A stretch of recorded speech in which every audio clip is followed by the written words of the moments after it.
Are we here? Yes. Sound test. Test. Hello. Hello. I think the volume is great. Have I told you how happy I am with my new microphone? It's incredibly good. It's so nice. And it's wireless and it plugs in USB and this quality is amazing. And I can do stereo if I want to. So I could put another one here and be like left, right, left, right. That would be cool actually. I wonder if I should do that. That could be pretty cool. Anyway, um, so wait. Let's do the official 3, 2, 1. Hello, good morning, everyone. Good afternoon, good evening, whatever, however this might find you. Welcome. How's everyone doing? Meraz, very good to see you, sir. Richard, how are you doing? It's working, yes. Wasif, Onur, very good to see you. How's life? How is everyone doing? Oh ho ho. Okay. So here we are today. Uh, hmm, the audio stream. Oh, sorry, I'm not recording. Yes, so now I'm recording. I was not recording on my end. I was live streaming, but not recording. Can you hear me? I'm getting. YouTube is telling me. Can you all hear me? Well, there's a little bit of lag. I'm waiting for some responses on the chat. Can you hear my sound? I think I am streaming with sound. I just want to hear from you. I guess there's a few seconds of lag. Yes, so I see your response now. Yes, thank you. All right, thank you very much. So I guess there's like at least 10 or 15 seconds between I speak and between you receive the video signal. Uh, your parametric course has literally changed my life and perspective on how things, design, and script should be looked over to. Thank you, Wasif. It always makes me very happy when our contributions are helpful for someone. I don't know how many people in the world are interested in parametric design, computational design, modeling, and all the things that we do, but if I can help someone in something, that's always nice to do, you know? Um, very happy. Hey, Victor, good morning. How are you doing? We need to talk. It's happening. It's happening. just I'm just trying to land into the semester. It's been a little busy, but we're talking. We're talking here. Okay, okie dokie. So, okay, so let's do a little bit of the official stuff. For those of you who might be new to the channel, hi, my name is Jose Luis. I run this thing called Parametric Camp, along with a wealth of smart and interesting people who are part of our community. We do live streams roughly every week. I've been really bad at doing it last year. I want to get back on track this year, and it's been going well so far. We live streamed last week, and we're live streaming here today again. So that's great. And during these live streams, we hang out a little bit in the form of the chat that it has a lot of people commenting and saying things today so far. That's great. And we also mostly spend time recording tutorials live that we then edit and we publish them as either single videos that speak about something or that we put them together in series or in like small courses or seminars, however you want to call it, so that people can learn sequentially some kind of technique or some kind of topic, etc., etc. So if you're new to the channel, we have social media, YouTube, GitHub, Instagram, Twitter. I am particularly active on Instagram.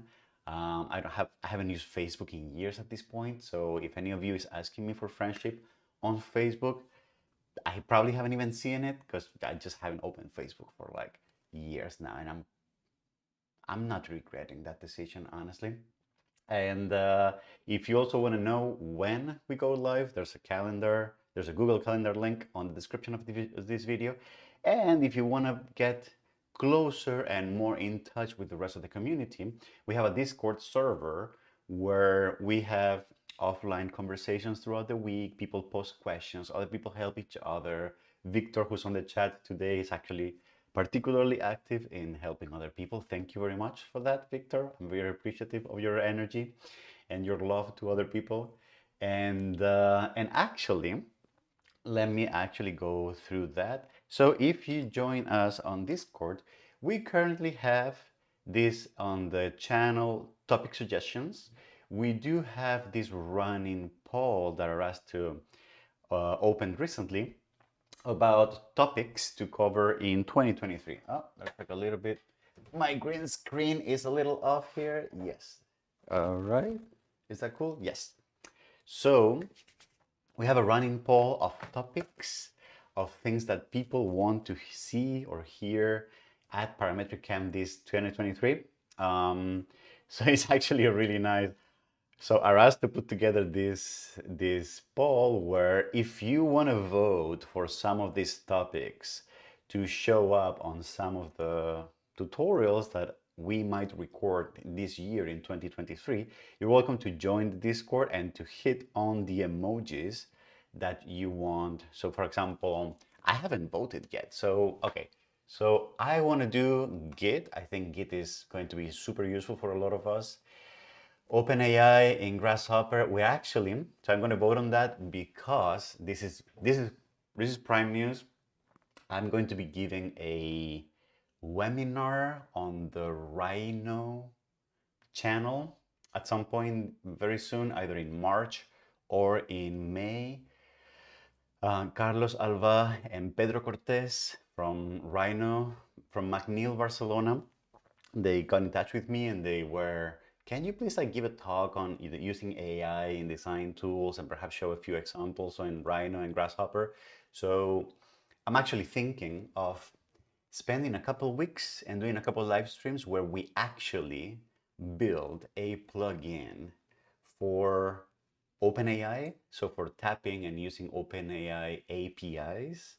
And I think it could be a nice, interesting, and good case to like build a plugin from scratch and kind of, this would be super interesting, maintaining that plugin as a collective. So all of us in Parametric Camp, we make a repo, it's open source, and people can like download the repo, change things, make new components, push those components to the GitHub repo. We build. It could be like a really interesting collaborative project amongst all of us. So if you wanna join that effort, or if you wanna vote, just come here and vote. So I hear algorithmic modeling challenges are very popular. That's great. Deforum, stable diffusion. I kind of want to do something about that because I tried it recently and it's amazing. I had a lot of fun using it. But Nono, in his channel, Nono Martinez Alonso, he was showing yesterday this live stream on this other framework that uses stable diffusion in the backend that looks very promising too. We could use something like that. Long share an OpenAI, Grasshopper, and Dynamo files a few days back. Oh, Victor, could you please share a link to where he shared that? Could you please share it on the live channel? I don't think you can post on the chat. Let me catch up with the chat. Morning, what is it? Lunar break. I pursue my MArch in parametric competition, and what prerequisites are beneficial to find a university for me or anyone interested in parametric architecture? Wasif, okay. That sounds like quite a conversation. So maybe we can address that by the end of the live stream, if you don't mind.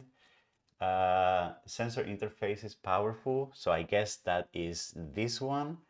That's a bit more complicated to me because like kind of recording a tutorial on Arduino and Raspberry Pi, it will require me to actually rethink the setup of how do we live stream connecting to a Raspberry Pi, but we could try that out. Parallel computing, point clouds, Unity for interactive art, wave function collapse. I kind of want to try this. I'm going to vote on this one, even though it's not very popular. Agent-based simulation. What's going on here? Arastu, what have we done here? What? 9 votes? False, please. What are you doing to me? Why do you do this to me? Why? I can see who voted. Can we ban these people from the server? I'm joking. I'm joking. I'm absolutely joking here. Oh, Arasto voted for this one, huh? Okay, all right, all right. Rhino Inside looks like it's the most popular one. Rhino Inside, Rhino Computer, and Grasshopper. I want to vote on this because I kind of want to learn this one too. Kinematics. Ah, that's Arasto. Arasto wants to learn robot kinematics. Who else wants to learn kinematics? Arasto Victor. Ah, that's a good one, right? Yes, yes, yes. And then intro to JavaScript. I love JavaScript. You all know that. But I don't think I'm going to do this anytime soon because Daniel Schiffman has a really good series on JavaScript himself. So, and then WebGL and Node.js. I'm going to vote on Node.js because I really like it. And then Victor added implicit modeling here, which I guess Arastu is probably sleeping right now, so he didn't really update that. But I really like implicit modeling. So we're going to go for that because I'm teaching a class this semester where we're going to do a lot of implicit modeling. So that would be great support material. And I believe Victor, yes. Oh boy. Do I have, you're going to make me sign up to Facebook? Oh boy. Okay. So, Grasshopper and Dynamo files. What is this? DR OneDrive Live. Grasshopper, but he is using, it looks like he's using Python components, right? So he's basically doing what we did in the video, which is creating a component with a, let me actually download this. I'm gonna try. By the way, if you're seeing Long, hi, how are you doing? It's been a long time. Long and I are friends. We met a while ago in Stuttgart. He was nice enough to invite me and some of my friends to dinner at his place. We call it Chateau Long, Long's Castle. Very nice. Bitmap Plus. Okay, so we don't have. Oh, we installed Bitmap Plus. That's great. Okay. All right. The API key, blah blah blah. But this is basically a Grasshopper. No, this is basically just a web request using Python. Okay, so this to me looks like the Python version of doing what we already did in one of our videos. What we already did in one of our videos in how to use the DALI API in Grasshopper, where we basically did the same thing. We wrote an HTTP request that we wrote in C#, and then we made the request. So I guess a lot of us are doing this. I also think Carl Singline,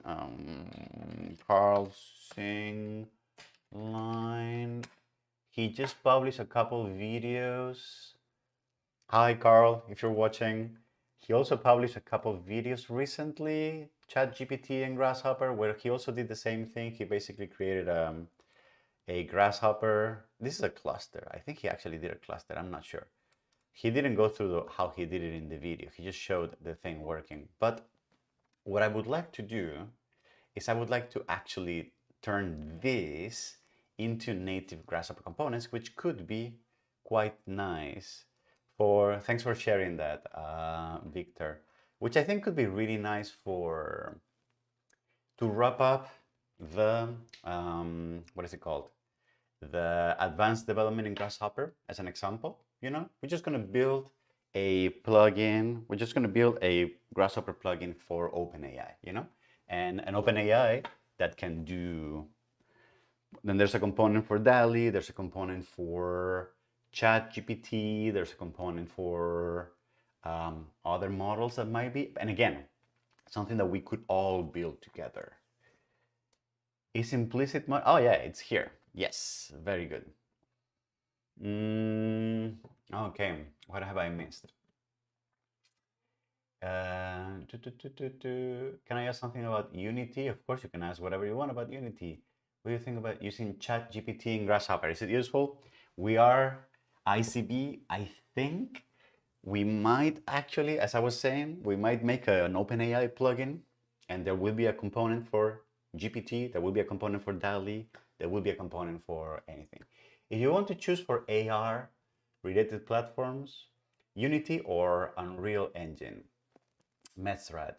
I am not a very good, I'm actually not a Unreal user at all. I've never used it. I've only seen it being used. It's my understanding that Unreal is more powerful in the 3D rendering engine, but Unity is a bit more friendly when it comes to programming things. So if you're going to make like a simple AR project, I think actually Vueforia, it's a plugin for Unity, is very popular.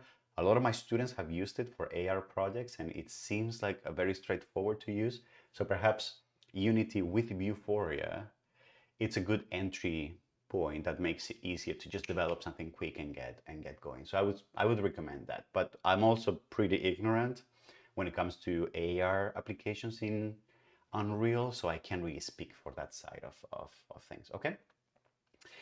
Um, Vivek, what do we mean by implicit modeling? Oh, don't get me started because it's kind of my favorite, one of my favorite.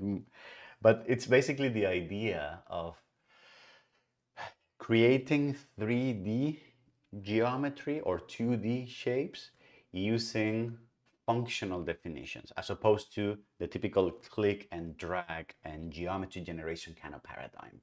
But perhaps we talk about this. Arasto, could you? Oh, okay, all right, all right, all right. You know what I did the other day? Um, try GPT-3 chat. Can we try GPT demo? What is OpenAI? Can we try ChatGPT? Exactly. Let's try ChatGPT. All right, let's do this.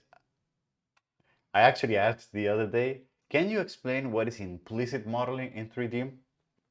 It's a technique used to represent 3D shapes as mathematical functions rather than a set of explicit geometric data points. It's actually really good. So instead of creating meshes by adding the vertices in the triangles, or instead of creating nerves by manipulating the control points, you define functions, you define how they combine together by adding, subtracting, meaning them, maxing them, etc. And then you define in that collection, in the space, the field of values that those functions create in 3D, you define what is your target value. So, for example, all the points whose value combined in all the functions has the value of 5, 10, or whatever, and then that becomes the shape that you're looking for. It's very complicated to explain like this, but we could probably make a diagram, or I could, whenever we get into that, I could explain and use some examples. The advantage to this is that this is scary good. The advantage of this is that Boolean operations are immediate and perfect. Offsets, for example, are also perfect. It's a very interesting paradigm. And end topology, like you're saying, Vivek, end topology is using a lot of this for the reconstruction of complex three-dimensional geometry, especially, for example, for complex infills in 3D prints is a very popular technique. All right, what were we saying? I missed them. What do you mean? Long is also amazing. Yes, he is very amazing. C sharp. Hi, Jose. Implicit modeling. Yes, thank you, Arastu. Good morning or good evening. Good evening. Any chance we can do something with XR and HoloLens? So I don't have a HoloLens. I only have right now an HTC Vive Pro because I'm using for a project where we're using eye tracking for a VR experience for a client in my personal practice, which is kind of interesting. But I don't have HoloLens or XR. And actually, I heard that in the last announcement of Microsoft, where they were going to be laying off a large chunk of their employees, apparently pretty much the whole XR and HoloLens team was going to be let go. So that means that Microsoft is in a way kind of discontinuing their efforts on XR, AR, VR, etc., which is kind of sad. But whatever. So Victor, like nerves, there's something about that, but it's just that you define the functions more So when you work with nerves, you don't really know what the function that the nerves is representing, what it looks like. And what you always get is the one shape that is controlled by the control points. When you're working with a functional representation of a surface, you basically have a field of values in 3D that are called the sign distance field corresponding to that function. And then after that, you choose which one of those layers in the field value, which value basically you're targeting. But again, I can explain that probably when we do this at some point. Okay. Uh, uh, uh, uh. So I see some voting here, algorithmic modeling challenges. So how can we see who's... So right now we have Rhino Inside, algorithmic modeling challenges, and Git. And Arastu, why did you even? Sir? Seriously? Oh boy. Oh boy. Yeah, okay. Anyway. All right, so enough for an introduction. Yes, Apple is jump. I've also heard that. I've actually seen Facebook, Meta is also putting a lot of effort on that because they're also, I mean, they have a vested interest. They have the Quest now. So anyway, so is it time to get to do something today?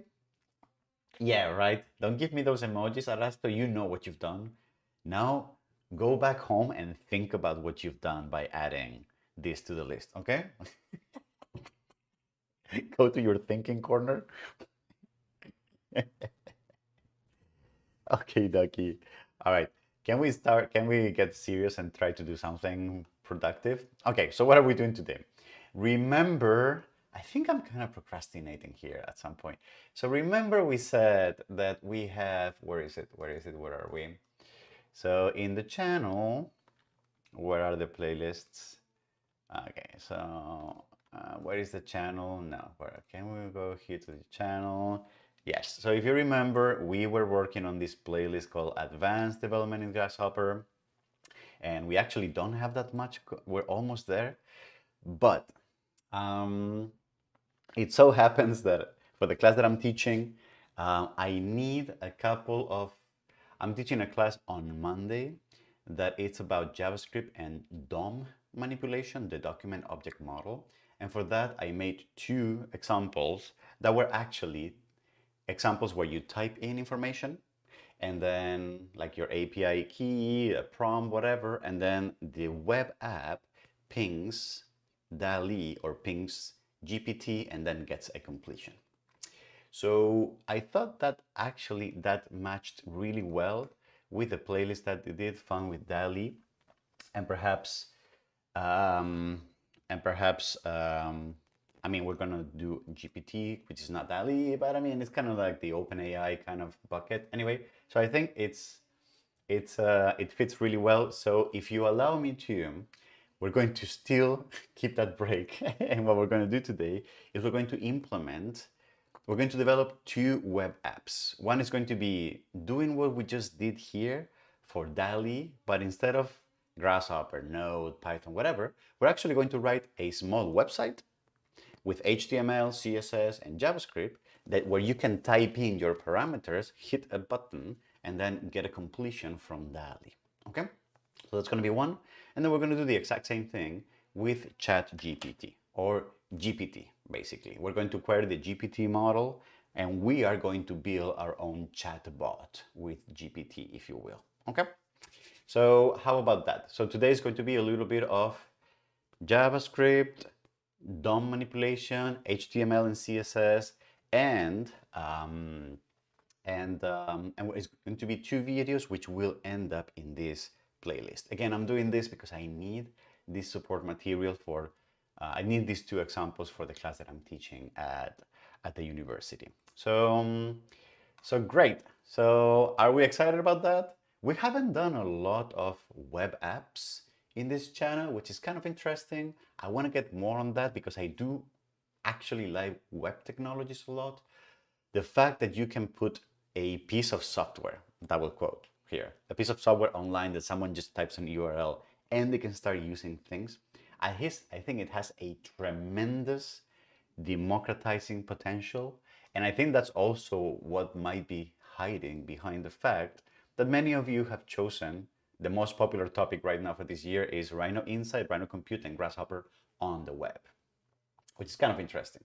So you can think of this as an example. So maybe actually at some point we could make our own web app. That would be cool. So, all right, can we add Arastu?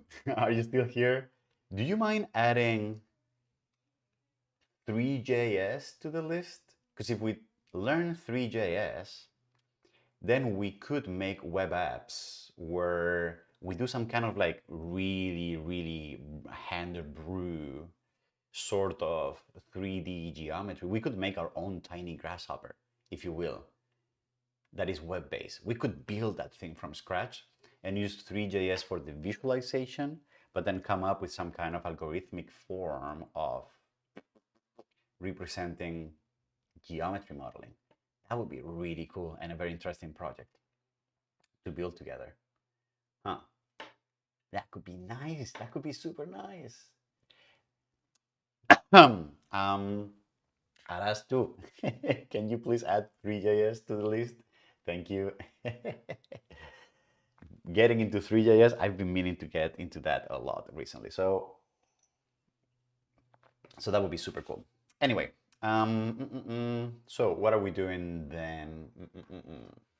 What are we doing?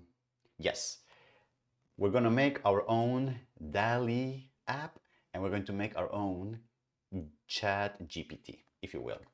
Let's see if we can make those two together today. I do have sample files that I've already done before coming here. So I was like trying things out yesterday. So where are those? I want to bring them somewhere here. So I'm going to start a folder here, and I'm going to call it DALI app, web app. No, wait. So where were the files? In GitHub, we had miscellaneous, DALI, and here we had web. So we're going to call this web, and it's going to be DALI. Okay, for example. All right. And then my examples, where are those? I'm looking at the chat. I guess I'm using the maximum number of options for different emojis. I'll replace C++ with Three.js since it's the least popular one. Yeah, we can probably do that. Because I'm also not going to do C++ anytime soon. Maybe we could replace WebGL. Because I'm not going to do WebGL from scratch anytime soon either. We could replace WebGL with Three.js. Maybe you can say WebGL plus Three.js. Can we do that? Yes, let's do that. Okay, and then I'm going to pull up my notes that I have somewhere here on the side. The examples that I made. Where are they? Where are they? I built them yesterday. Up here. No, here. Where are they? Hello. There you go. Beautiful.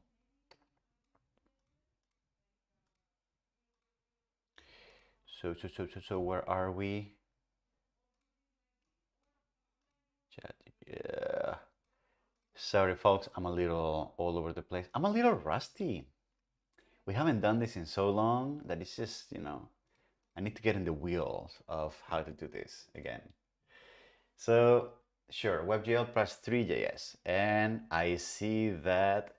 Can we? No. Do you mind we type it like this? Three.js, which is typically how it's written, instead of the three, the number three. Okay. Thanks for that. And then I'm gonna vote on that because I want to. Yeah, because it turns out I cannot edit your stuff, even though I'm the I'm the manager of this whole thing, but I can't manipulate others people's posts, which I think it makes sense because even if I'm the admin, you probably don't want people to. Okay, so what am I going to do? So I'm going to start with this. I'm going to Web DALI. I'm going to create. So where I'm going to start? We're going to record the introduction later. So I'm going to write myself here a note, record intro, because I always forget. Record intro. Okay. Record your intro. Oh, I need to flip the camera. It's always backwards. Because you're probably seeing me wrong. Because I don't look like this. Yeah, I probably look like. How do I look like? Wait. Where are the transforms? Flip for it. So here. So this is how I look actually. So this is my right hand. So if I show you this now, record introduction, you see? So this is what it should be, no? And so if I go back to this, no, now it's, so I have to add another transform here. Hello. Ah, I know why, yeah, because I was like, I'm looking at you folks, but you folks are actually, they're not here, you're here. Sorry, I'm having a kind of a moment here. I'm just gonna keep it like it was because, you know, I'm an old person. I am, it's difficult for me to adapt to change, you know. Transform, flip like this. Okay. All right, beautiful. Okie dokie. And where are we? Yes. Perfect. Okay. So how are we going to start this? So we're going to do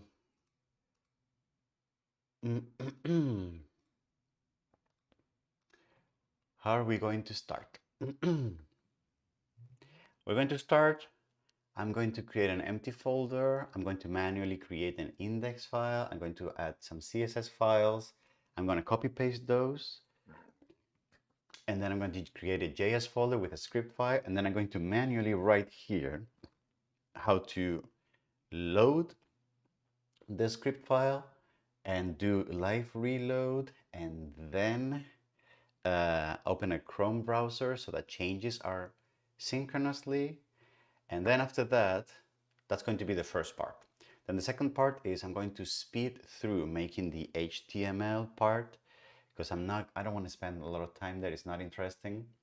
So we're going to do that, and I'm going to remember to encourage people to fast forward if they're bored with this. And then after that, I am going to start building the script. The script being how do we make the thing responsive? Okay. Okay, and then we finish it. I use my API key, which I have somewhere here. Okay, and then we use my API key, and then after that we make it work, we show it, and then that's it. And then we record the introduction. Okay, beautiful. All right, so I'm gonna go drink some water. I'll be right back in 1 minute, and then we get started. Okay, see you in a bit. Don't go anywhere. Don't go anywhere. Stay here, or you can go get water if you want to.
Okie dokie. Let's do this. Mm-hmm.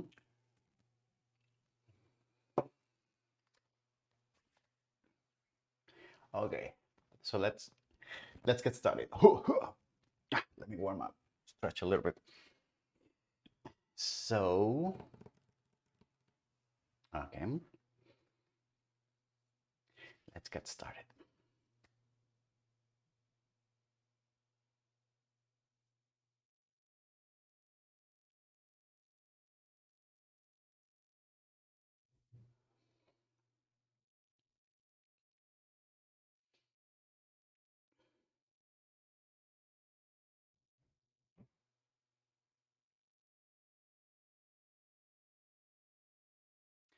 Fantastic. So let's get started. How are we going to do this? Well, we haven't done a lot of HTML and CSS or like web programming in this channel so far. So I guess it's a good moment to start. It's never too late.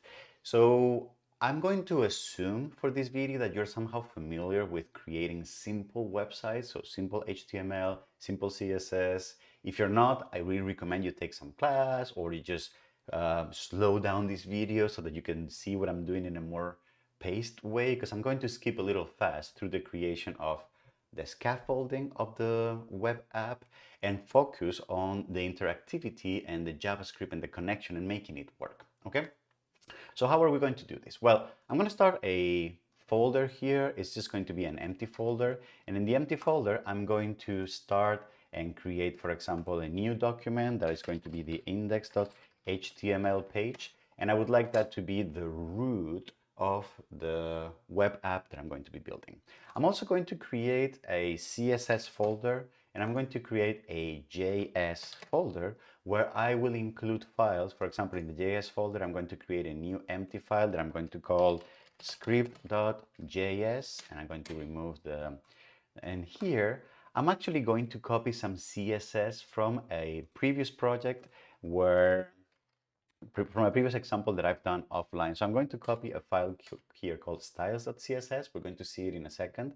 I really don't want to redo this again. And then I'm going to drop this folder in Visual Studio Code. Okay, so now you can see that my index file is empty.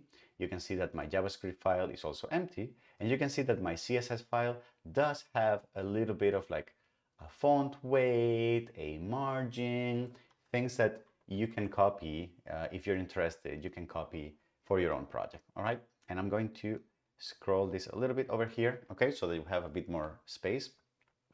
And then what am I going to do? Well, the first thing that I'm going to do is I'm going to create the simplest website ever. So that's going to be, I'm going to create a doc type, and then I'm going to say, I'm going to write some HTML tag here that I'm going to open and close. I'm going to create the header block, and then I'm going to create the body block, right? And then for the header, I'm just going to add a title, which is going to be, for example, DALI web app, for example. And I'm not going to bother a lot with much stuff, but I'm going to link the styles. So I'm going of the file that I just saw link, and then I want the rel, and then I want the style sheet. I'm not. And so what I'm doing right now is that I'm linking the CSS file that I just copy pasted, and then I'm adding here the href, which is going to be CSS / and then style. Okay, and then I'm going to close this. And with that, and here I'm going to write something like, for example, a paragraph where I'm going to say custom DALI web app, a custom OpenAI, OpenAI web app for DALI, for example. Okay, beautiful. And if I do that, I should already have a basic index HTML. I could already open Chrome, excuse me, I could already open Chrome, drop this file and see that I already have something. So I have the paragraph that I created, but the paragraph is a style because I chose Courier New, monospace, etc. So it has a little bit of a style to it, okay? However, if I did that and I now change things here, I will need to always manually reload here, which is kind of not great. So what I'm going to do is I'm going to use this extension that I already downloaded. It is called Live Reload, I think it's called. Live Server. It's called Live Server. I already installed this. I recommend you all to install it in your... And when I do this, I'm going to get this button here that is going to allow me, you see that button there? It's going to allow me to go live and create a server that is serving whichever files I have here. So I'm going to make that, and then what that makes is that it opens up this local server at 127.0.0.1 index.html.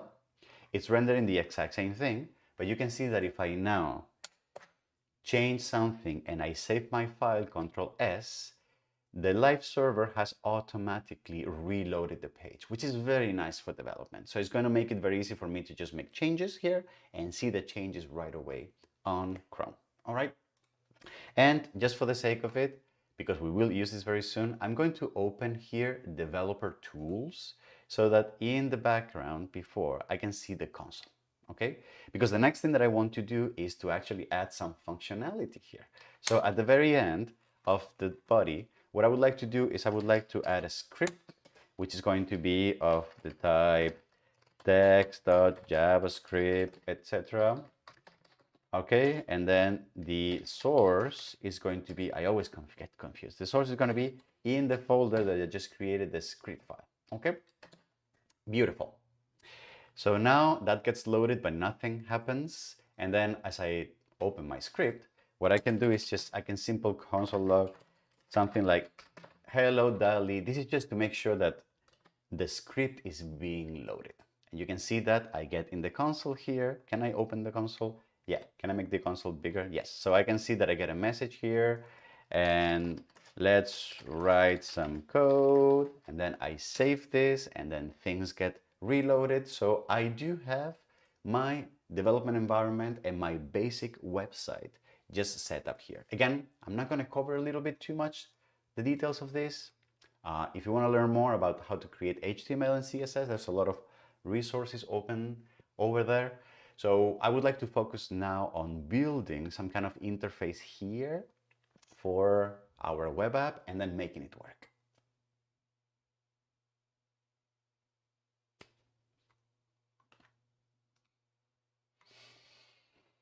All right. Okay, Jay, good to see you. I see you very often recently. I saw you yesterday at Nono's live stream. Good to see you. Okay. So what are we going to do? So I'm going to now I'm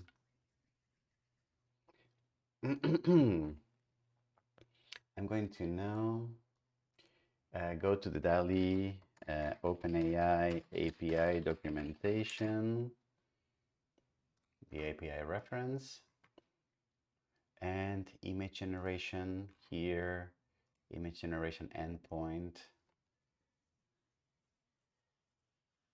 Okay. Okay, so probably what I want to do now is I want to start by saying, well,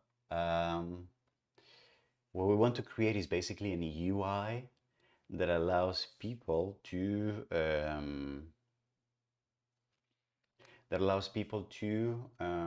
enter this data from a web app, right? So that you don't have to type things in the terminal, etc., like we did with the other applications. Where are we? Okay. Sorry, one thing, I need to change something in OBS. Give me 1 second. Yeah. Okay, and then here. Okay, we're good. Sorry, thank you for that. And what was I saying? Yes, so I want to start by introducing like, well, it's a web app. So we're going to create some kind of text input for this, some kind of numerical input for this, and some kind of choices for this, which are going to be radio buttons. And then I'm going to write them I'm going to write them and then I'm going to style them a little bit so that it doesn't look. So I'm going to create some kind of like sections and the API key.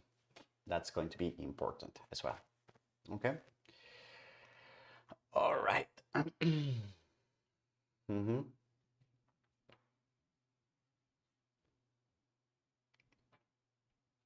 Okay.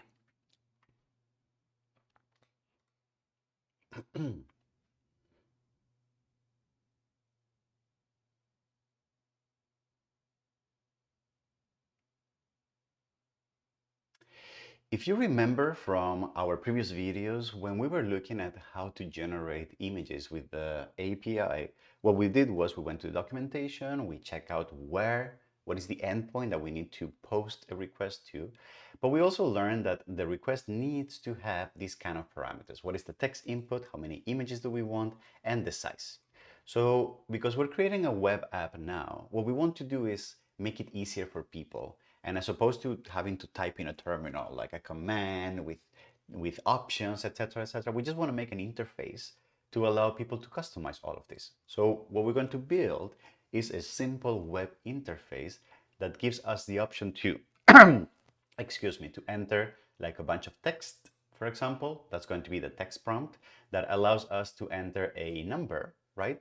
Or that allows us to enter some kind of choice between a set of options like 256, 512, or 124, because the user will not be able to freely choose a size. It has to be one of these three, right?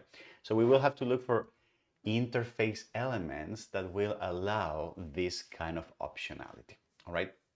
Okay, so what is that going to look like? So what I'm going to do is in the HTML, I'm basically going to add a bunch of UI elements to allow text input, to allow number input, and to allow choosing between different options. So let me start with that. So I'm going to start, for example, with the text prompt. That's going to be an element of the type text area, all right? And if you are familiar with HTML, or if you just don't want to bother looking at me how I write all this HTML, etc., you're welcome to fast forward to the next section in this video. The sections are going to be somewhere in the description, I think, where I'm going to go straight to the JavaScript and the functionality, okay? You can also download the sample files from the link in the description and then just look at the HTML and CSS directly and work on the JavaScript together with me, okay? So I'm going to create a text area. I'm going to give it an ID. For example, I'm going to call this a text prompt because I will need that ID to target this DOM element so that I can read its values and send them to the API, okay? So I'm going to say, for example, this is going to have 4 rows, and then I'm going to say that the columns are going to be, for example, 52, okay? And then I'm going to input here some default value for the text area, for the prompt, okay?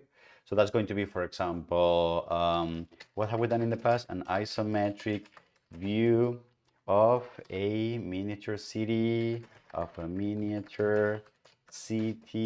comma, tilt, shift, bouquet. Have I written that correctly?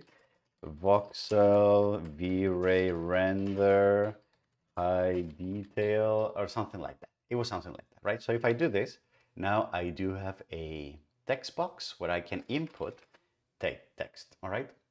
The next thing is going to be, for example, we need numerical input. How many images are we going to generate? That is going to be a text box. So I'm going to say, for example, image count from 1 to 4. And that's going to be, for example, and that I'm going to say here an input. The ID is going to be, for example, image count, correct? And then the default value is going to be 1. That's what we want, okay? Beautiful. I'm going to save this, and you can see that what starts happening is that all the DOM elements start like piling on top of each other of sorts, which is not nice. I probably want this to be on the next line. So a very common trick is to create divisions in your HTML so that everything is on a division of sorts. So for example, for the text area, I probably want a div here All right, and then I want to move this inside of the div, and then for this, sorry, I'm typing, and for this, same thing. I also want a division, and I want to move this all the way here. And if I save this, now I have everything stacked up very nicely. We're going to make this a little nicer, don't worry about that. So we're going to keep doing this. So I'm going to create another division here, and then what I'm going to do now is I'm going to pile here a bunch of inputs to choose from the different sizes. We have 256, 512, and 1024. So because it's going to be choosing from one of those, we could either do a drop down or we could do like radio buttons. Radio buttons are a bit more default, a bit easier than drop downs. For drop downs, you have to get into CSS rules and stuff. It's not so straightforward. So I'm going to say, for example, I want image size, and so that's going to be a div, and then another div is going to be, for example, the first radio button. So that's going to look like an input, and the type here is going to be radio, okay? We have to give it an ID, so this particular one is going to be, for example, what is it going to be? Radio 256, okay? Then we're going to give it a name, so all the radio buttons need to have the same name so that the DOM knows that they're all part of the same radio list, right? So I'm going to call this image size. And then the value that this one is going to get is going to be 256. So the value that we're going to read when we read value from the element. And this one is going to be checked. It's going to start as the default one, correct? So that's going to be that. And then the label that we want for this input is going to be, the label is going to be 256. And we're going to call this 256. Let's see if this works. I'm going to save this here, and yes, for image size, now we have an option here. So I'm going to copy and paste this, and now I'm going to replace all of this. The 256, I'm going to replace them with 512, and I'm going to remove the checked property. I'm going to save this. All right, so we have a second element, and I'm going to create the third one where I'm going to replace this by 124. I'm pressing Ctrl H to replace, and I'm pressing replace, replace, replace, and replace. Okay, and I'm going to save this, and here we go. We have now the selectors for the image size. Beautiful. And I think this should be enough as input information. Actually, that's not enough because we do need the API key. I'm not going to, in this case, because I'm writing a web app, unless I write a server that has a variable in the server, and then I do server and client communication, which is kind of a little complicated. It's over the scope of this. Unless I do that, I can't really hide the API key. And if I hard code it in the JavaScript, then I'm basically sharing it because everyone can see the JavaScript of any file if you just look at your inspector. So what I'm going to do instead is, instead of just having a default API, what I'm going to make is a text box for people to come in with their own APIs and use their own money to use this app.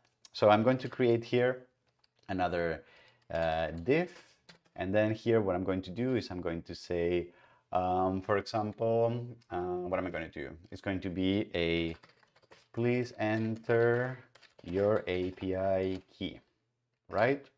And your OpenAI of AI key. And then this is going to be some kind of input. Yes, the ID is going to be API key. And then the value is going to be, I should put my API key here for development, because otherwise it's going to take, I should probably do that. So I'm going to put, what I would do is write some default value here, yes, so I would do that, API key value, and then we can add this later just for development, okay? And because we do have a video, where do we have the video? Because we do have a video on how to get your, I'm going to reference this video, why not? And without, okay, here I'm going to reference the video, right? So I'm going to do here, this is going to be wrapped in an A tag, I'm going to wrap this in an A tag. Okay. And this is going to close here. And then here, this is going to be the href is going to be that link. And then the target is going to be blank so that it opens in a new.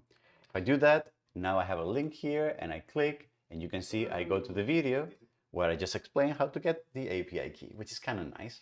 All right. Beautiful. We are there. This is not looking great, but don't worry. We will improve that in a second. Okay. So what's the next thing? Once I have this, I probably want a button to make the actual request, correct? So I'm going to take a moment here and I'm going to add a div, and then in the div I'm going to make a button element, and the button element is going to have an ID, which is going to be, for example, button request, and then here I'm going to write request. Okay, and now I have a button which if I click, it's not doing anything because it's just any, oh, you couldn't see, sorry, you couldn't see that. It's a button there. If I click it, it's nothing because I still haven't attached any behavior.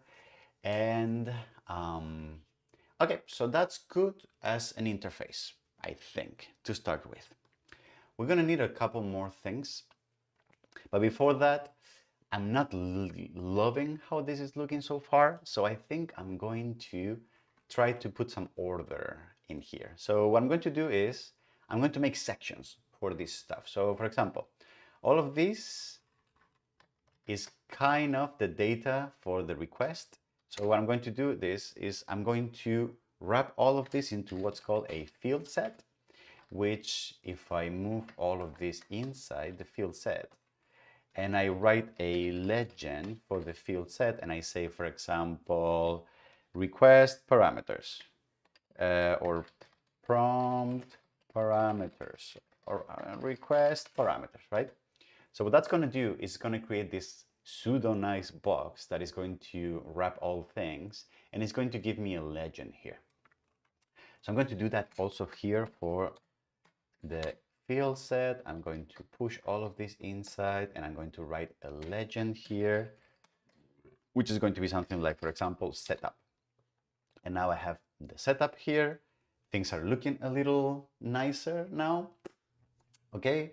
And then I'm going to go all the way here and I'm going to create another field set, and the legend is going to be, what is it going to be?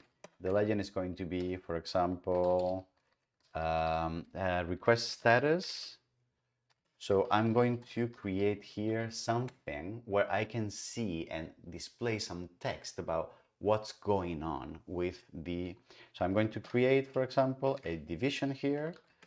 And then I'm going to make a paragraph with an ID of, for example, request status.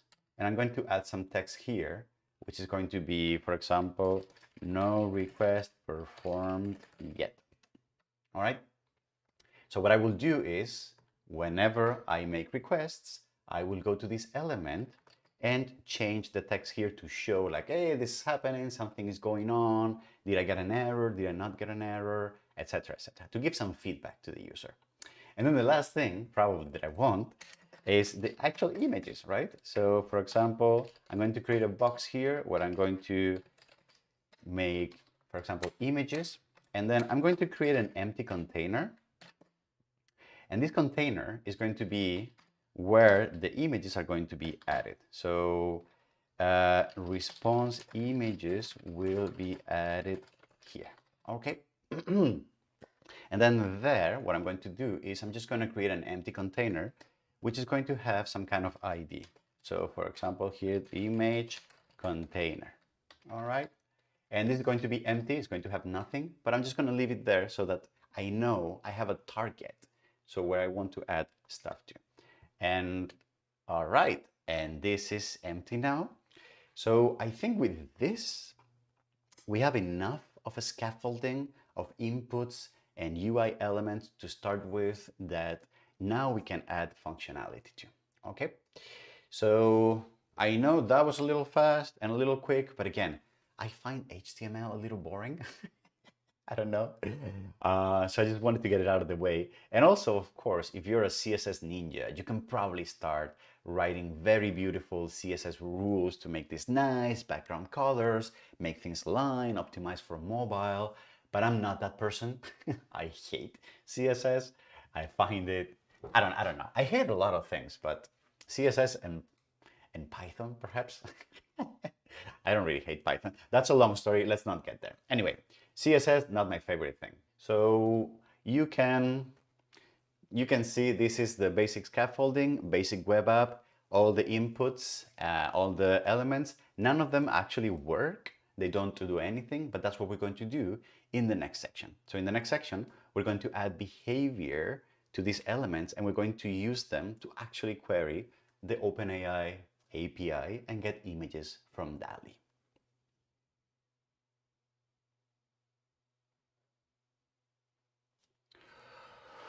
Ooh, that was a lot. Okay, how are we doing, folks?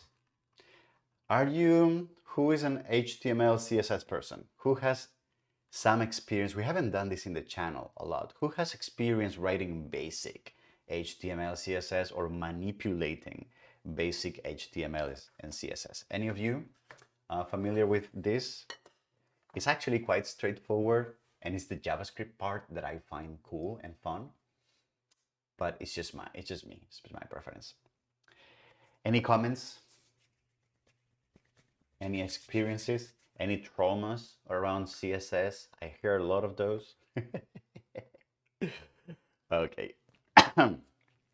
Okay, so if that's the case, I'll wait for you to hear some of your... Okay, and then what we can do next is we can go to scripts, and then we can start inputting here some...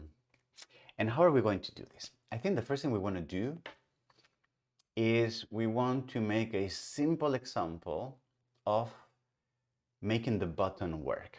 So making the button work, so that would be fetching the button, attaching behavior to the button, and the behavior is going to be something very simple, like reading the prompt and printing the prompt to the console. I think we're going to start doing that. And once we show an example of that, then we'll just build the full thing. The full thing being copying basically from what we did for Node.js and copying the same logic of building a request object, making a fetch request, and then, right? Carlos, what is that emoji? Is that a tiny monster that it's crying? Is that a good thing or a bad thing? I feel you. I kind of die inside a little every time I have to do CSS. It's not fun. You're so right, Victor. So time consuming, and so many things can go wrong, and so many exceptions for mobile, for tablet, for high resolution, for... It's just so much. CSS in itself, it's like... That's why I think web designers as a specialty, it's a specialty, because doing CSS and HTML well and for all devices and cross-compatible and browser compatible and all of that is actually quite hard. It requires like very, very deep knowledge of the thing, which I do not have. So I do this clunky old school. I just make them look old school so that I have like a little bit of a design excuse, but it's not great. Okay, so I was saying, we're gonna start by writing a simple... We're gonna make a simple attach behavior to the button, and then we will build the rest of the stuff. Okay. Okay. All right. Carlos, you love CSS and Python. I I just died inside a little bit. Okay, that's that. I mean, that's great. There's got to be people to love everything. Why not? In Spanish we say tastes are like colors. There's so many, you know? So why not?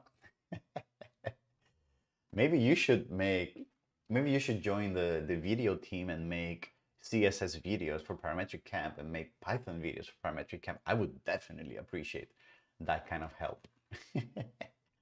All right, beautiful. Okay, so we were here and we're going to transition to the JavaScript part. Let's do this. Give me a few seconds to zoom in.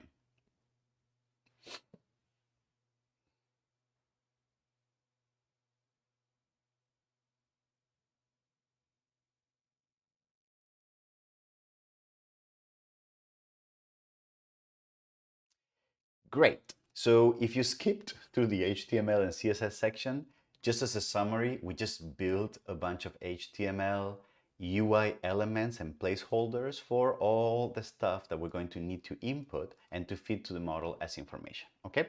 And now what we're going to do is we're going to actually make this work. Because right now, we do have a script that has been attached, a JavaScript script that has been attached to the website, and that it has like this really simple console dump. So when I change something here and I save, you see that in the console I get some information, which is basically saying that this works, right? So what I would like to do now is I would like to use JavaScript to attach behavior to this UI element using DOM manipulation, document object modeling. And I think as a warm-up, what I would like to do is a very simple example where I would like to make the request button actually do something. And that something, as a warm-up, is going to be fetching this text from the UI, from the web as well, and then just printed it to the console. Just to make a simple example of how that works. And once we got that, what I will do is I will build the rest of the infrastructure to fetch the rest of the information, the API key, and then perform the request on the server, okay? So let's take a look at that. So how am I going to do that? The first thing that I want to do is I want to fetch the element, the actual node HTML element using JavaScript. So I'm going to create a variable that I'm going to call, for example, request button, I think. And what I'm going to do is I'm going to say from the document, which is a variable that exists globally in the browser. From the document, what I'm going to do is I'm going to get an element by ID. And because the button had an ID attached to it, where is the button? The button here. Because we had this ID in the button, that is the way we have to target and say in the DOM, I want you to give me the element that has this particular ID. So I'm going to get an element by ID, and that ID is going to be button request. And so that we get some feedback, I'm going to print that button to the console, and if I save this, you can see that I get this representation of the button on the console. So this is working well, okay? Then the next thing is that once I press the button, I want to attach behavior. What that means is that what I can do is I can say to the request button, there are many properties that I can modify of this object, which is a DOM object, a DOM element, technically speaking. They're called elements. So what I can do is I can go to the onClick, and you can see that this is a global event handler, which basically means that this is a function that fires when the user clicks the left mouse button on the object.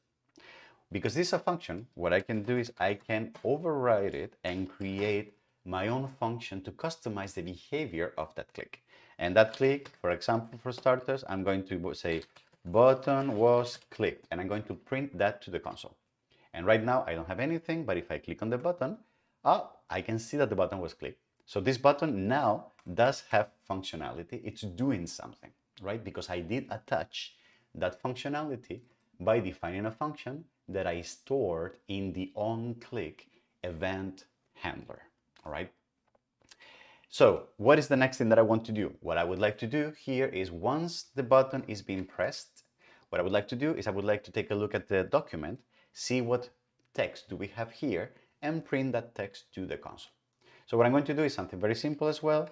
I'm going to create a variable that is going to be, for example, I'm going to call this the prompt. And I'm going to say document get element by ID. I'm going to get the text box So I'm going to get the text area where this text is right now contained. You can see that the ID is text prompt, so I'm going to copy that. I'm going to get an element by ID text prompt, all right? And then I'm going to print to the console, but wait, so I'm going to print to the console the prompt, all right? But if I do this, you will see that what I'm printing, it's the text area element. But what I need is the actual text inside of the text area. So what I can do is I can access that by saying, well, instead of storing the full DOM element in the variable, I just want the value. I just want whatever someone has stored in this, someone has typed in this text area. Nope, I want value. Value. Oh my God, what is happening here? I want the value, all right?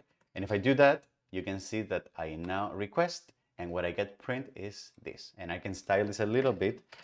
The text prompt is, and for example, I want to do single quotes, blah, blah, blah, and as another single quote, or I can actually, so I can do that, you see, the text prompt, or I can do a little bit more of elegant JavaScript and say, well, I'm going to do text interpolation with the backslash, and I can say the text prompt is, and then double quotes, and here in double quotes, I use the dollar symbol and the open and close curly brackets to input a variable, and this will get serialized into a string. So this is called literal string literals or string interpolation, I forget.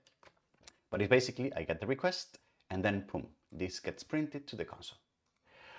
All right, so that's it. We have the basics of what we need. We know now how to attach behavior to the button, and we know how to read values from the UI elements. So the only thing that we need to do is we need to complete the rest by reading all the values and then to create the request. So let me do the values and then we talk about how do we do the request.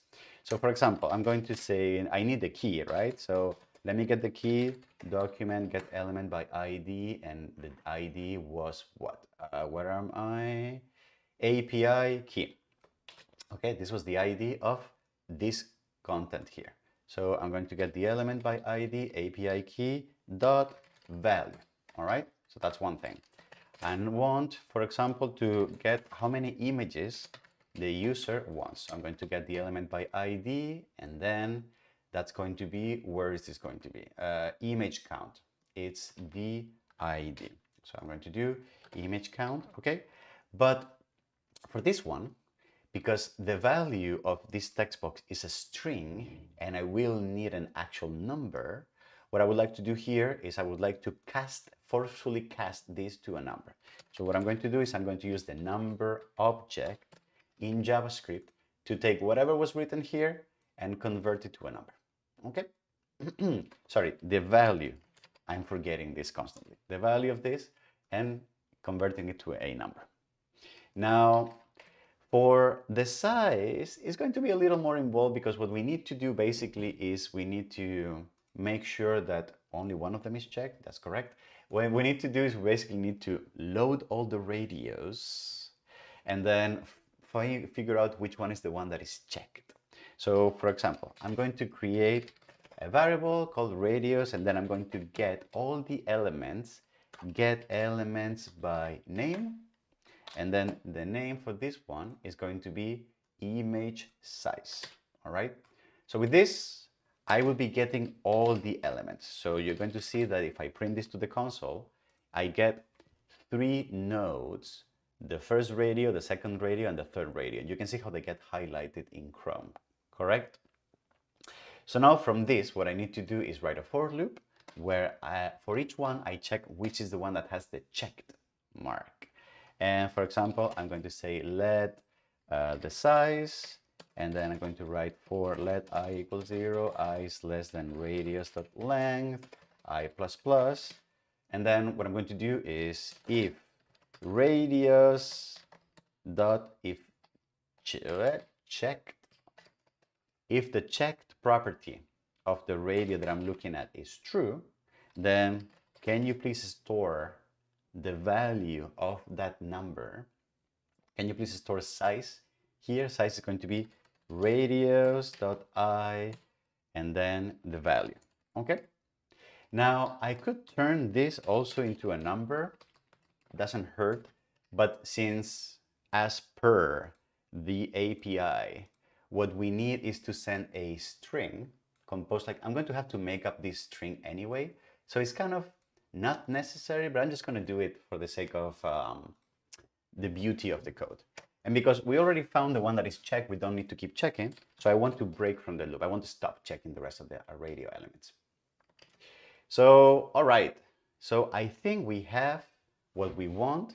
So let's make an object like this one so that we can print it to the console and make sure that we have the right element that we're going to send as part of the request. So let me write here, const the body of the request is going to be this element that is going to have a prompt, and that's going to be the value of the prompt, all right? And actually in modern JavaScript, I could just simply write this, and because the name of the variable is the same name of the key, it would work, but I'm just going to be a little more verbose here. The prompt property is going to be the value of the prompt here. Then the number n, how many images I'm getting, is going to be the value of count. And then the size is going to be equal to a text that I'm going to create. It's going to be size plus the X symbol plus size again. All right? Beautiful. And one last thing, as per the reference, you remember that the response format could be either an URL to where the image was created, or it could be the actual data of the image, a base64. In previous videos, we used this option, the base64, because we wanted to get that data and save it as a file in our file system. But because we are working on a web app, the web app can very easily display images that are living somewhere remotely. So for this one, I'm actually going to use the URL option because it's a little easier. And because this is the default, I don't really need to specify it. So this would give me an URL, but just to make sure, I'm going to be a little verbose, okay? This is unnecessary because it's a default, but we're just gonna do it like this, okay? And then let's print to the console. Let's print the request body to see if we were able to fetch all the data properly. So, okay, so I'm going to type this, and this is going to be this many elements, and 2014.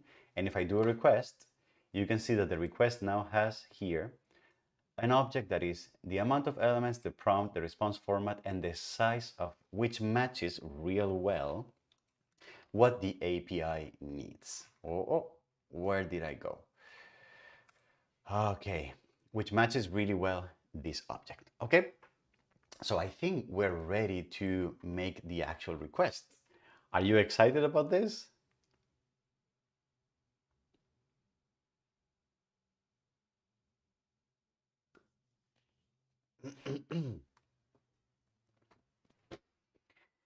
Woo!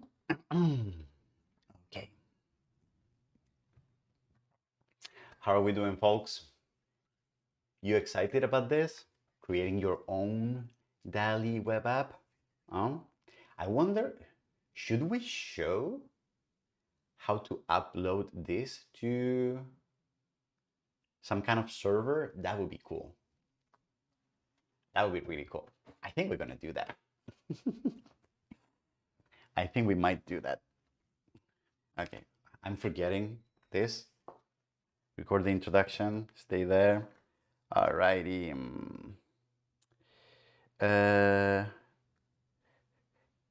Okay. GitHub pages. That could work. I guess that could work for GitHub pages. Why not? I just forget. I haven't used GitHub pages in forever. So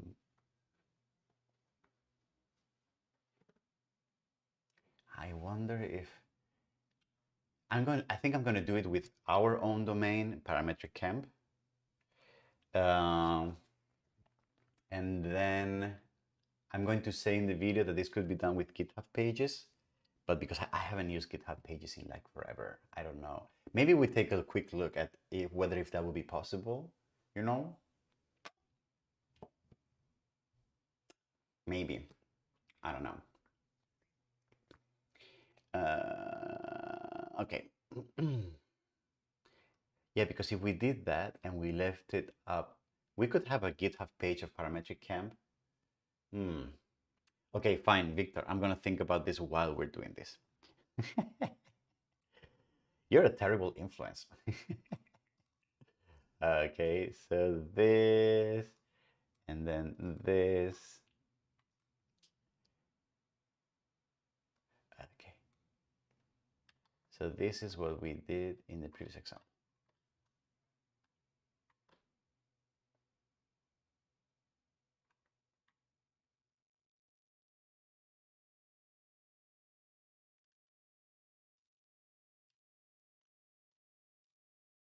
Okay, so I guess what I'm going to do is I'm going to talk about how to do this in comparison with the previous Node.js example. Mm-hmm.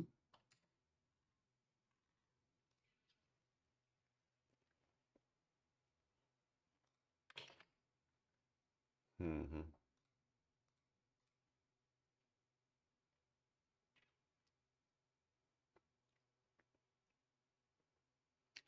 I'm thinking.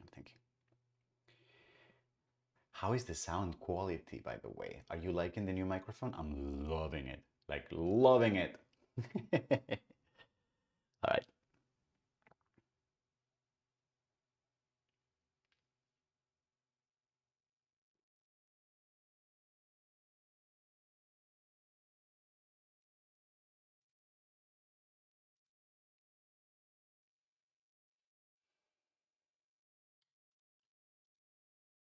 Hello. This... Mm-hmm. Desktop audio. Hello.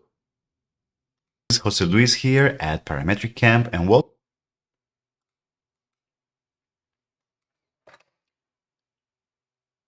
welcome to another video in this mini series. How to okay.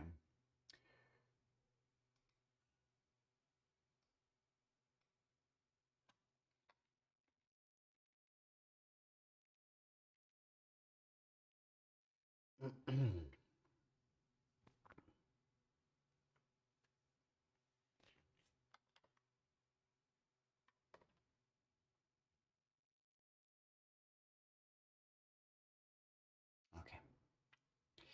So I have that. I have this.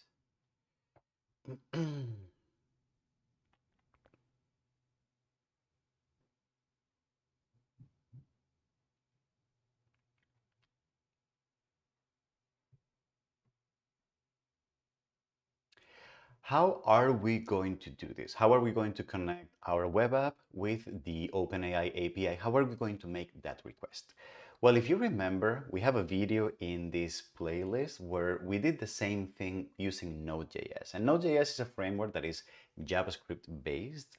So, and many of the APIs and many of the techniques are going to be exactly the same. So I strongly recommend that if you're not familiar with how to do this, that you check our Node.js app for DALI first. A link to the video should be popping up somewhere on the corner, or wait, on the corner, or there will be something in the description here. Hello, Jose. Beep, beep, beep, beep. But basically, the idea is that this is the code of the Node app without using the JS, the Node module, which is kind of why I wanted to do it from scratch. So the idea is that before we get the request, we need to figure out the key, which we already have. We need to figure out the DALI endpoint, which is going to be the same. We have the request body, so we already have a JSON file with all the parameters and all the options that we want to send. And then what we need to do is we need to build an object that is going to be the parameters of the request. So remember, we need to make a post request to this endpoint here. We need to pass the key as part of the authorization, and we need to pass the body with the information that we want. And then what we will do is we're going to use the fetch API to make an asynchronous request, one that pings the endpoint with the parameters that we want. And then once that is done, which typically takes some time, and JavaScript keeps doing its thing, then we will take the response, we will serialize it to JSON, and then with that response, we will do something, whatever that is, okay? So what is that going to look like? So we do have the key here. We don't have the endpoint, so I'm going to copy and paste this like that, literally. So I'm going to do here, the DALI endpoint is going to be that value, and it's going to be constant as well. I don't need to get any more sophisticated than that. I'm going to delete the request here. I'm just gonna comment it out, okay? And then here, for the parameters of the request, I'm literally going to copy the same thing here. So I'm going to copy and paste here request parameters. So it's going to be post. I'm going to get the key from the value that I got before. And then I'm going to stringify the request body, because this is a JSON object. And in the request, I can only pass a string value. So that's why I need to take the JSON object and stringify it. And once I have the request parameters, I can use the fetch API to say, I want to query the DALI endpoint with these request parameters, okay? So that starts an asynchronous request. And then what I want to do is asynchronous requests in JavaScript return promises. Promises means like an object that will trigger some actions once the effects of the object have been resolved, I think is a technical word. So what that means is that this fetch returns a promise, and to that promise I can attach a behavior to say, then whenever the promise is fulfilled, then take the response that is going to be given and take that response, and the first thing we're going to do is we're going to serialize it to a JSON object. We're going to serialize the body to a JSON object. And then, because that operation is also asynchronous and also returns a promise, which is kind of weird, but it is what it is, I am going to add also some behavior to that. And I'm going to say, whenever I get the JSON object, can you please just console log it to the console just for the start, just to make sure that this is working so far, okay? So what are we going to do? I'm going to keep this as it is, detail, prompt, etc., etc. I'm going to make a request, and then boom, I get an error. So I get an error here. I'm going to print the error to the console. The error is invalid API key. All right, so this is not a valid API key. I need to actually put a real API key there. So I'm going to copy and paste my API key. All right. So now I'm going to do the request again. Request. All right. And then the request is and you see that it took some time, but it did created data, and then I get an URL, and then maybe I can copy that URL and remove the double quotes and see if well, it's a very long, and the URL, and boom, I did get the request. I got an image, okay? Woohoo! So it's working. Woohoo! Nice. Okay, beautiful. But of course, this is a web app, so it should display the results in here, correct? So what I want to do now is, sorry, I'm actually going to hard code this for the time being for development. So here, I'm just going to write the API key right here. No, sorry, this is not the complete API key. I think it should be something like this. That's the API key? No, that's not the API key. This is the complete API key, exactly. There you go. So I'm going to copy and paste this. I'm just going to keep it here so that I can reload, and then I will just change my API key at some point after I make this video, okay? So what are we going to do now?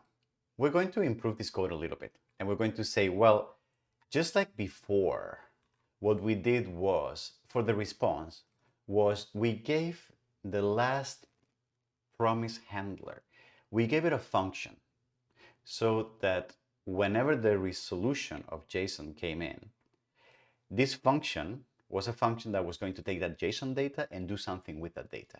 In the Node app, what we used the function was to save a file with the image to the file system. In this case, what we will want to do is we will want to attach those images visually here to the app so that we can render them. Okay? So how is that going to look like? Well, let's create a function. For example, here, I'm going to call this function add images to the web app. And I'm going to take some JSON data as an input. Okay? So what I'm going to do now is I'm going to replace here this, and I'm going to give it the function. So that because the function is a function that takes JSON data, it's going to be the same as what we had before. I'm actually going to just copy and paste this. I'm going to comment it out so that we do have the option to debug, add images here. Okay. And then if I do this and I print the JSON data, it's basically the same thing as we had before. So I'm going to try to make a request here. I press the request and then it's taking some time, but you see it resolves. It gives me an URL here, which I could ping, etc., etc. Okay, beautiful. So what am I going to do now? What I'm going to do is, because remember, we can create, because remember the structure of the result was something along these lines. Remember, an object that has the timestamp of when it was created and has a data property with an array of all the URLs, because it can be 1, 2, 3, or 4. So what I would like to do is I would like to write a for loop that goes over all the elements in the data array, and then it attaches them as images here in my container. So that's going to be pretty easy, let's say. So I'm going to write here a for loop, all right? I equals 0, I is going to be less than the element inside of the data property. So json.data.data.length, all right? And I plus plus. And then I'm going to, for example, what are we going to do? I'm going to say, well, let me take the data. For example, let image URL is going to be equal to JSON data dot data and then the object and then the URL property. All right. So if that's the case, then what I can do now is, this is probably a constant because I'm not going to change that. So what I can do now is I can create a new DOM element from scratch, which is going to be an image. So I'm going to say image node is going to be, for example, document.create element. And the element is going to be of the type image, right? The image, the source property, the one that tells what image is going to display, is going to be equal to the image URL. So that URL that we fetched from here. And then what we're going to do is to the document, sorry, to the container, we want to attach that image here in this container. This container, we need to retrieve it.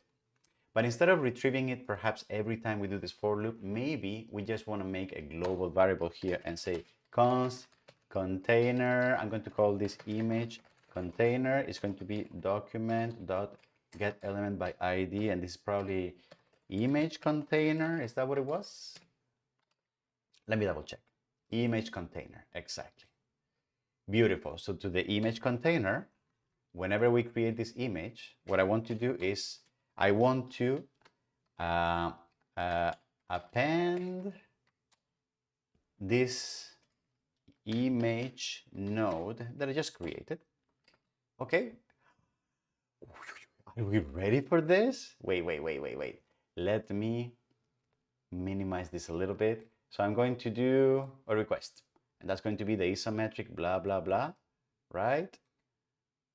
And I do get an image. And now I'm going to say, for example, crazy monkey and 2 images. And I'm going to request this. And what's going to happen? and I get the two images and parametric model, and then another two images here. And then what's going to happen? Ta-da-da, ta-da-da. Oh, look at those parametric models. Woohoo, crazy, nice. Okay, and of course, this you can save as an image, you can open in a new tab, and then you go to the actual original URL, etc., etc. Okay. Now, all right, so one thing that I'm going to modify is, you saw how as we added requests, the images started showing up after the previous ones. I don't like that because I feel that if you're creating a new request, the images should show on the top.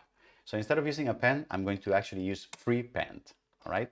And if I save this, I'm going to create the image, and then I'm going to create like YouTube streamer, right? And then I'm going to request, and hopefully the one is going to show up before this one.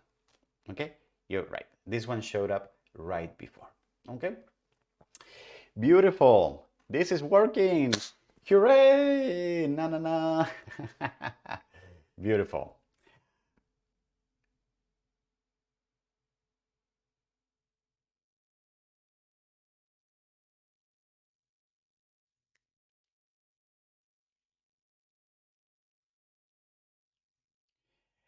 Okay, so before we upload this anywhere, something that I would like to do is I would like to work on this, on the request status. Excuse me, on the request status. And for the request status, what are we going to do? Every time we press the click, we're going to add some feedback here. And then for some error handling, we're going to use some error handling here. Okay. Okay.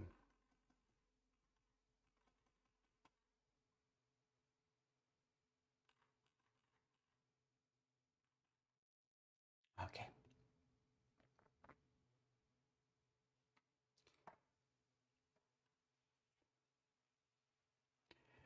All right, beautiful. Let's get back to this. Oh, I see some comments here. C# and Grasshopper. All right. Okay. So how are we going to do this?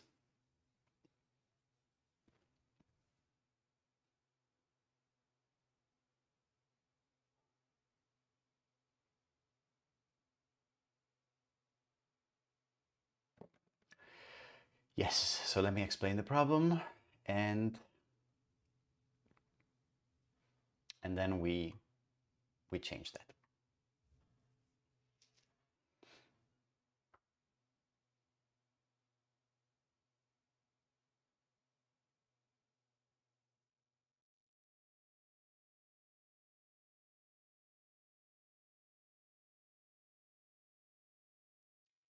Before we wrap this up, I would like to do something, which is, if you noticed, I created this UI section where I said request status, which is not doing anything right now.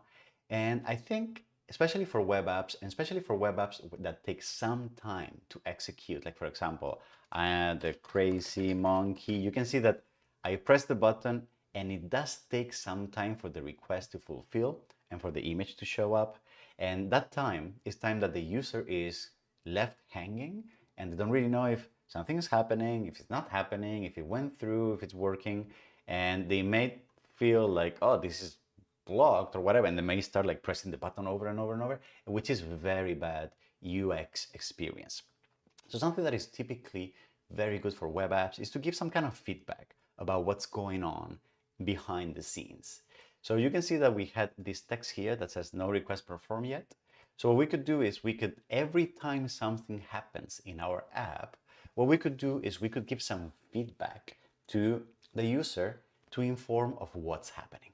So for example, the way that would be is, first of all, we're gonna fetch this text and have it somewhere here so that we can refresh it and change it, etc., etc. So if you remember, this was the request status paragraph. So I'm going to go here and I'm going to say const request status is going to be document.getElementById, by ID, and it's going to be the request status object. Okay. And what I would like to do is anytime that something meaningful in my app happens, I would like to use this to put some feedback. So for example, every time we click on request, I probably want to display here like, hey, performing request, like something is happening. So every time someone hits the button, what I would like to do is I would like to say request status dot, and for this one, I'm going to use the inner HTML property because it is a paragraph.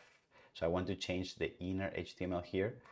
For this, I'm going to say the inner HTML, I want to replace that with a message called performing request and some dots so that we feel like, oh, time is passing of sorts, right?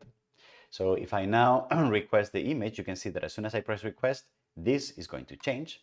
Performing request, so that's good feedback. Even if we had like a tiny animation, like, ooh, like a tiny progress bar, I'm gonna leave that up to you. And then this shows up. And when this shows up, I probably also want some feedback, correct? So what am I going to do? So I'm going to write here, when this gets fulfilled, I'm going to say request status dot inner HTML, and that's going to be successfully retrieved. No, this is a typo, retrieved, and then for JSON data.length, this many images. All right. I'm going to do that, and then I'm going to request 2 images here. I'm going to request, and you can see performing request, and whenever the images show up, then this is going to change. So it's actually retrieved 2 images. All right, this is great. This is awesome. Beautiful. So, and then you can see that if I press the button again, it already changes to performing request, and it will get me back another image, right? Another image here that gets prepended. It goes to the beginning, which is also great. So this is working really good right now. But what I would like to do also is to be able to handle errors. So for example, let's say that the user forgets to add their API key or they enter a wrong API key. What's going to happen is that I'm going to make the request, boom, and I get an error. The error shows up in the console, but of course you cannot expect people in the console to understand, you know? And so we got an error here that was part of, so this is not working great. So the first thing that I would like to do is I would like to make sure that if we get any error, that error is shown up here on the images, okay? On the images. So what I can do is in the fetch API, what we can do is we can add a last clause where we say, well, if any of the things above fail, can you please catch the error? All right? Can you please catch the error? And then in the error, can you print that error to my status bar? So for example, request status dot inner dot, I'm defining a function here, inner HTML. Can that be the text of the error? Can you please do that? So that's going to be one thing, okay? So that's one. I'm going to now change this, perform a request, and boom. Type error cannot read properties of undefined. What does that mean? Well, it means that the fetch, what has failed is actually add images here. And because add images was part of the promise handling, this triggered the error here. But this has failed because what I'm receiving, let me show you what I'm receiving. Console log, JSON data. What I'm receiving for this request, which is valid, it's working well as a post request. It's just that the server is not accepting it because it has an invalid key. But I am receiving an error on an object called error with a message of what the error is, you know? The problem is that because I'm trying to loop over the data properties of what I'm receiving, because this object does not have a data property, that's causing an error that is triggering this catch. So what I can do here is I can also add some error handling inside of JSON data and say, well, if in my JSON data I found that there is an error, right? So if this value is truthy, then what I can do is I can print here to the request status. What I can do is I can print, for example, error, and then what is the error that I'm getting? So JSON data dot error dot message. Okay, because you can see that inside of the JSON object we have error and we have message. All right, and I can stop.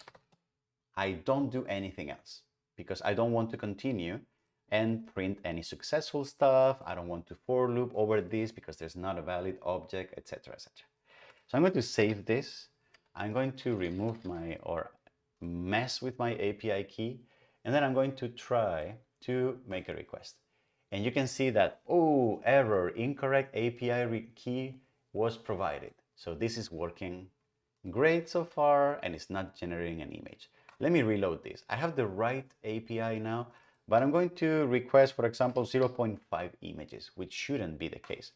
You see, the server is already telling me that 0.5 is not valid. Okay, so I can't do that.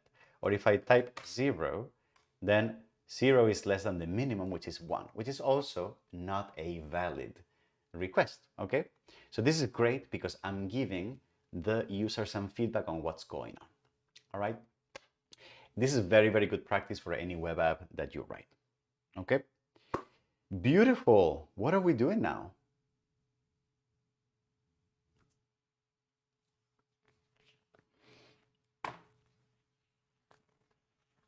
What are we doing now, folks?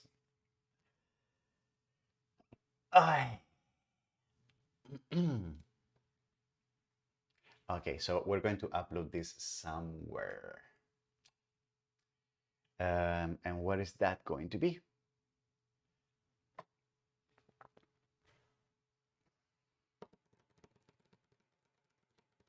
Where is that going to be? Let me check real quick. So do I have space on Namecheap? Because I do have an account. I need to log into my account. I probably need to enter some code here. How's everyone doing? Did you like this tutorial? Huh?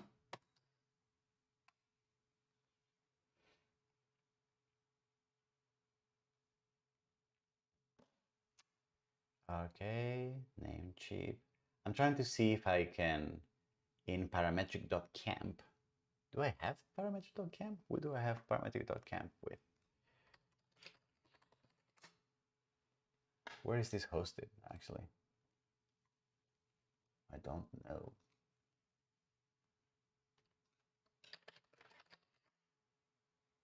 Okay.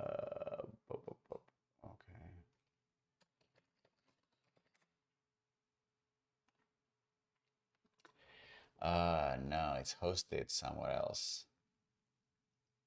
It's in OVH. Okay. OVH. Do I have a hosting for that? Okay.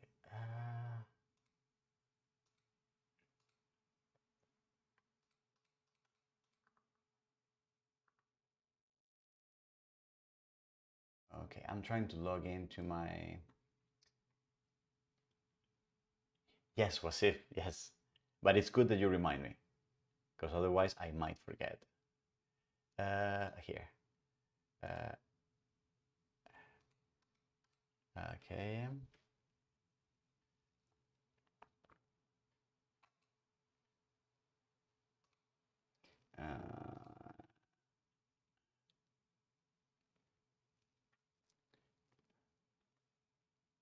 Domain names, hosting plans. I do have a hosting plan with parametric camp. That's great. Multi-site. Do I have a cPanel? Do I have a cPanel on this thing? Something different, very easy to understand. Okay. Thanks, Nico. Um,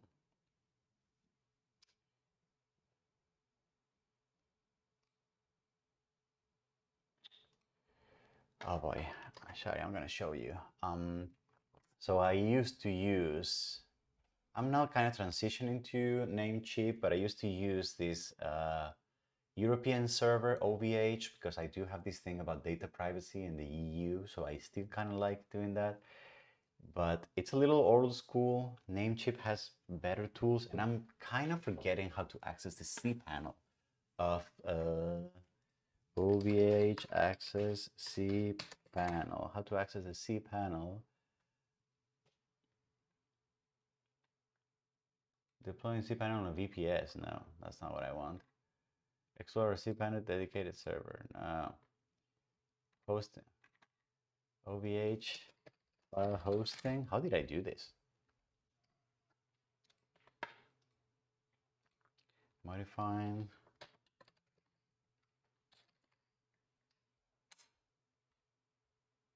FileZilla? Oh boy.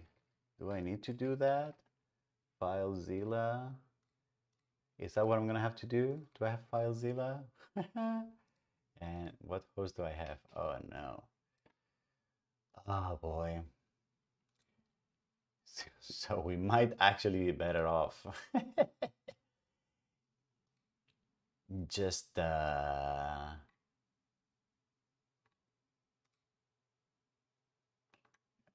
might be better off maybe just doing GitHub. Mm, Solution, change plan, expires, manage my services. Where was this? I swear there was like some kind of place for apps, dashboard. Where was this? Dashboard.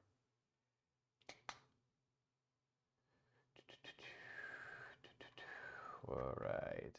I want the hosting. Multi-site, one-click modules. Add a module. No, this we don't want that. Statistics and logs. FTP. Boy. Databases, ongoing tasks. Script Chrome. What's the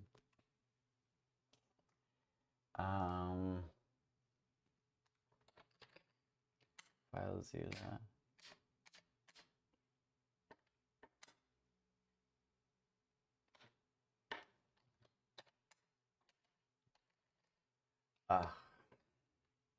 This is frustrating and not a very entertaining experience for you folks, right? I swear there was some kind of web interface for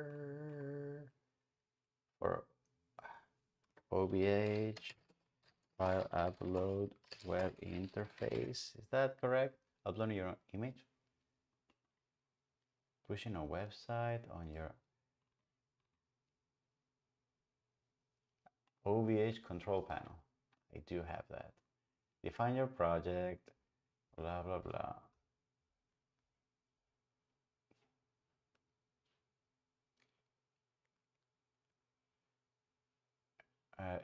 FTP. Oh boy.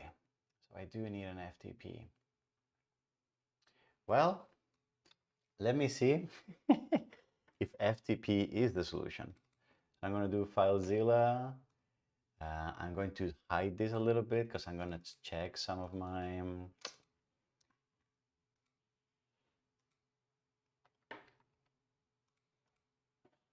FTP Explorer.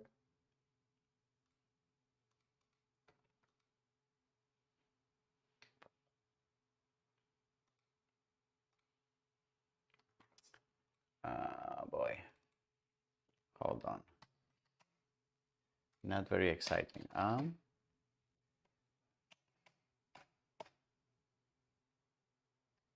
Where is this?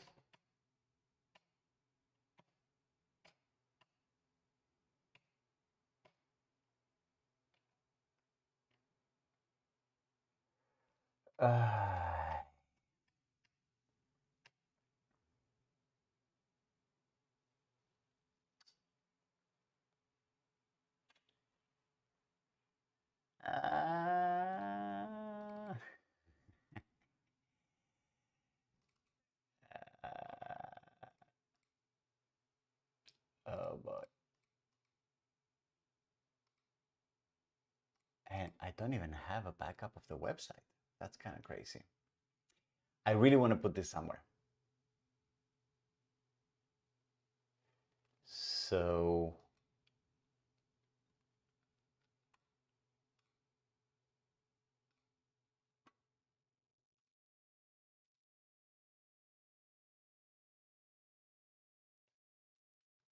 wait, I did. And password, what is the password?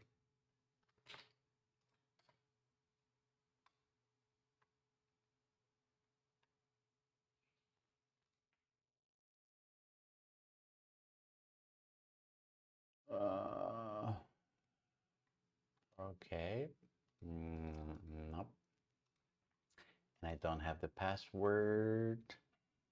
Where do I have the password?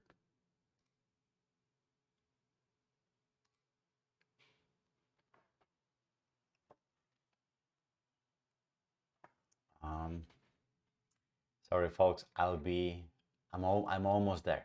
I almost got it.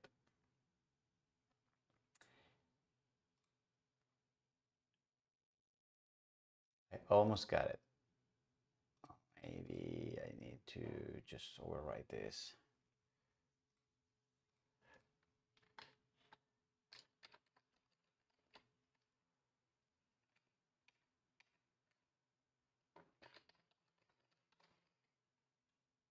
Okay.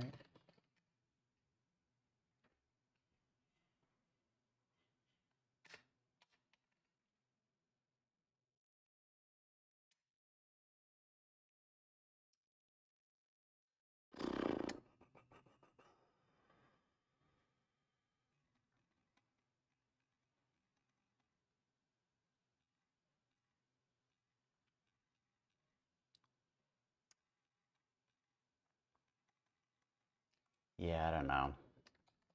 Okay, so I guess and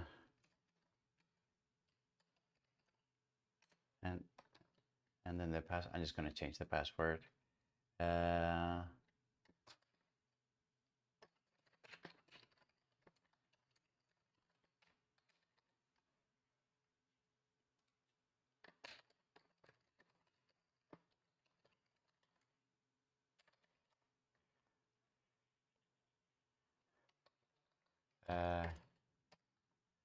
Okay.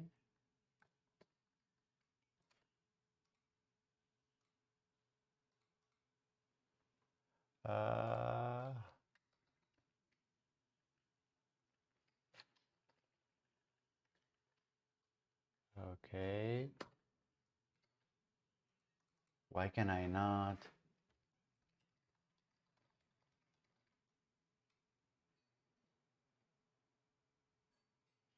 Oh boy.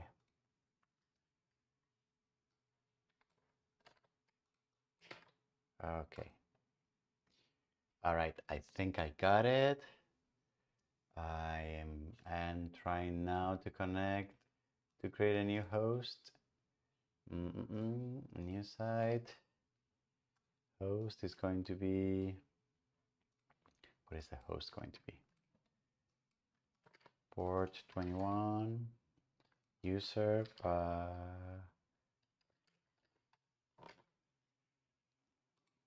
And then.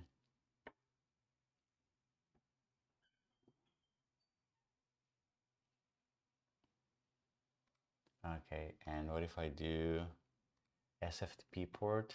Yeah, I probably won't.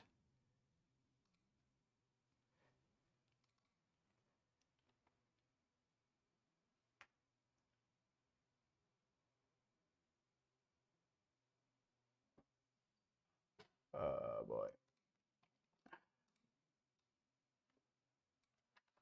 The password is not working, so that's great.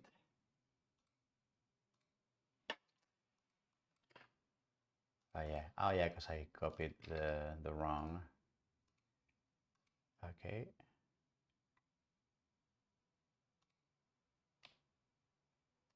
I'm almost there, folks.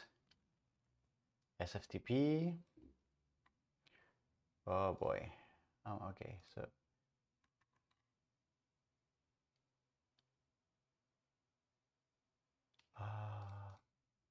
Okay, all right.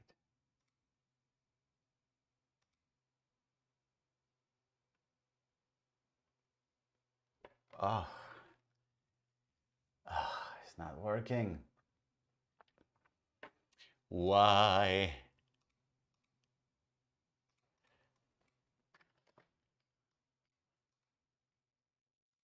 Okay, let me do this again. FTP.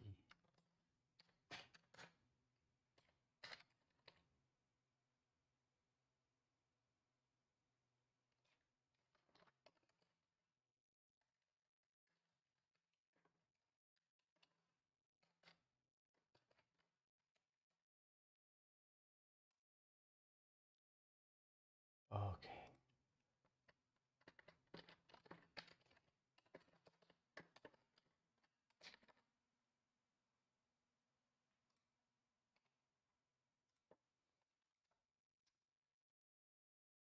Sorry about this, but I really want to put this somewhere online.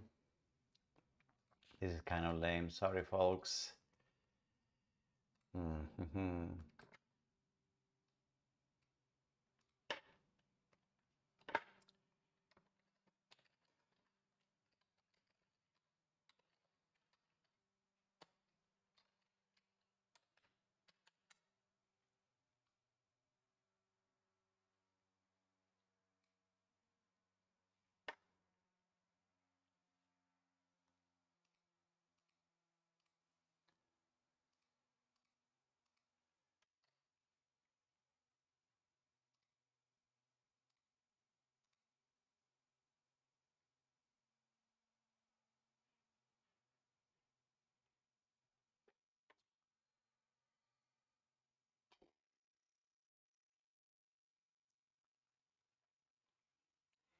I can log into my server.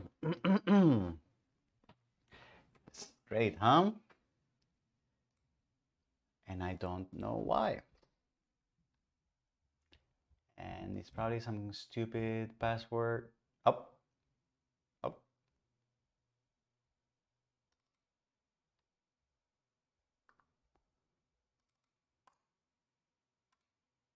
Oh, that's great. Oh, I think I did it. Oh, nice. Wait. So I think I did it.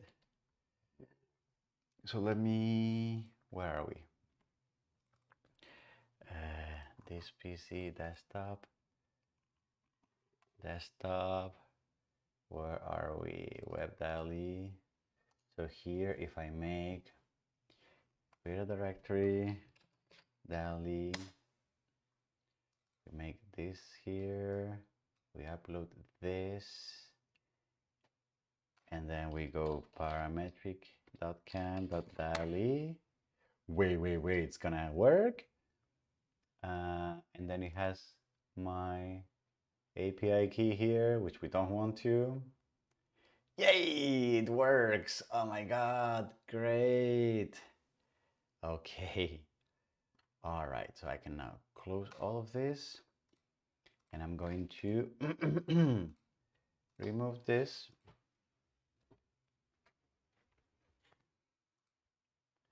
And I want to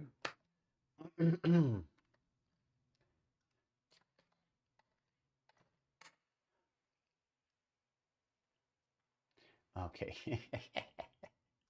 All right, sounds good.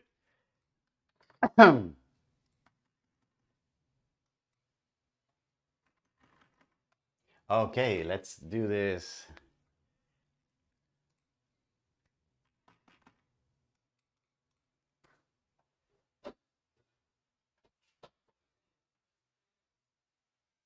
Okay, let's do this.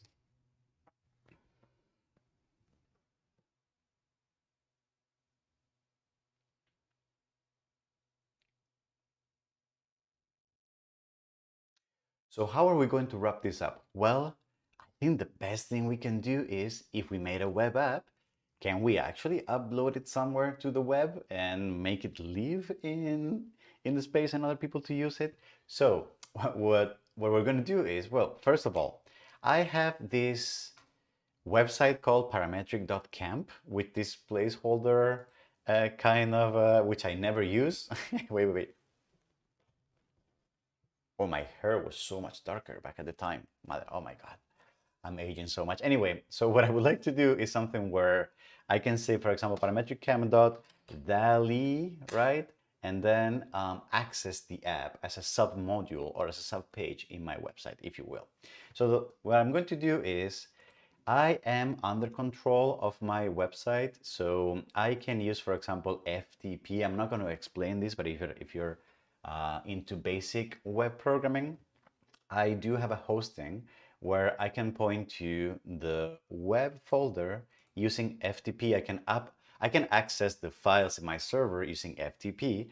I have the basic website that I've described, and then what I can do is I can just simply add here a new directory. I'm going to call this DAL-E, right? And you can see that I have this folder now, and I can upload these files to the DAL-E folder. But before we do that, I'm actually going to change something, because remember I have hard coded here for developing. I have hard coded my API key, so I don't want that to go to the public and everyone using it. So I want your API key here, right? So that people that access this have to actually input their API. So this is what I would like to upload. So now what I can do is, because these files have been updated, I can go inside the DALI folder and upload this tiny project that I just did, the Web DALI app. And you can see that because I uploaded it to my server now, if I go back and I refresh this route parametriccam.dali, I have now my web app. And if I click on request, I'm getting like, oh, this is not correct. You have to input your real API. So I'm going to now copy my API. I'm going to press it here. And this is going to be a request. And actually, anyone now can access this. So if any of you folks, for example, I'm recording this live, so anyone that can go here and use this, am I going to take it down? Am I not going to take it down? I can probably just leave it here. There's no reason why people should not be able to use this. Okay, anyway, so I'm going to, I guess, leave this here. Yes, I'm probably going to leave this here. There's going to be a link in the description of this video to this app if you want to try it yourself. But yes, long story short, this could be on your website. This could be on a GitHub Pages repository. This could be anywhere, and it could be super interesting for people to use. Okay, so beautiful. I think with this video, success recording of a DALI web app on YouTube.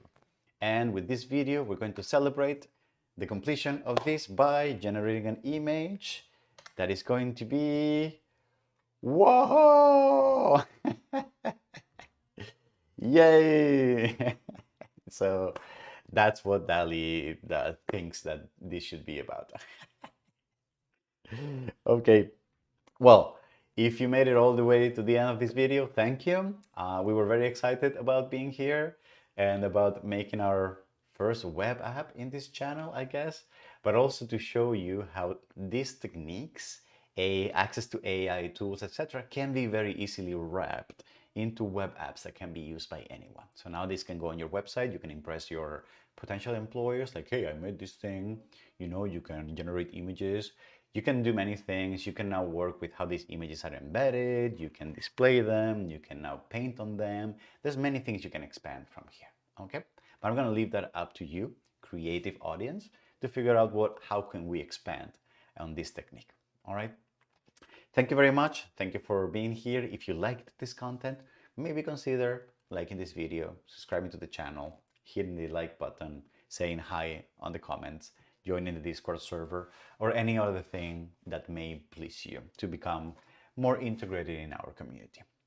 Until then, thank you very much, and I may see you on the next video, in which I think I'm going to do what we just did here for DALI and image generation, but instead I'm going to write a small app to talk to the text completion API in OpenAI and do like chat GPT kind of interaction. Okay, if you're interested in that, in writing your own chat GPT, make sure to check our next video.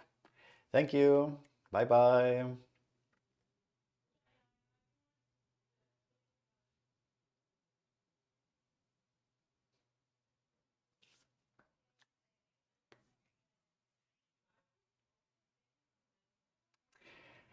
Victor, what language is what? What language are you talking about?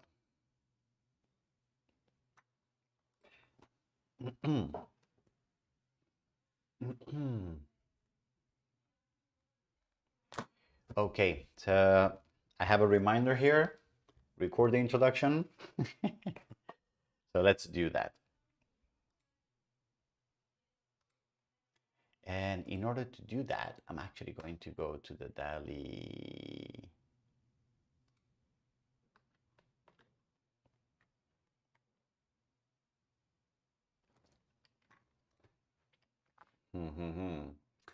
And try it.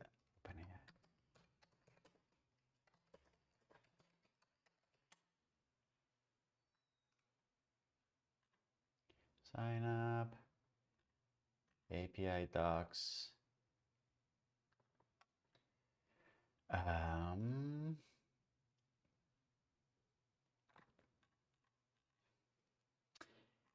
How can we?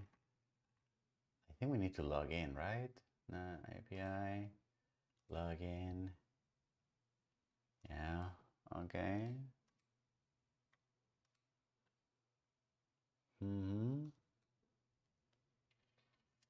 And then we see the DALI app.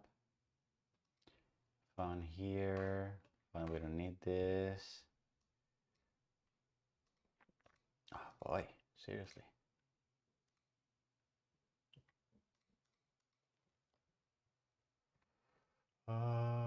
Okay.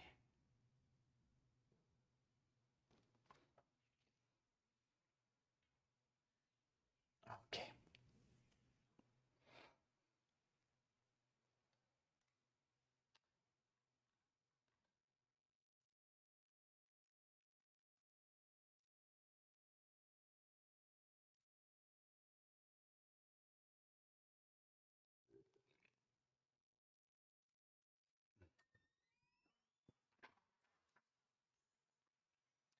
All right, and then I am here, and then what I'm going to do is this is not needed. I don't think we need this. Upload a file, image completion, image generation. Yes, so that's where we are.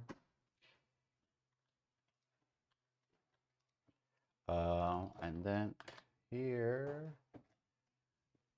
I'm actually going to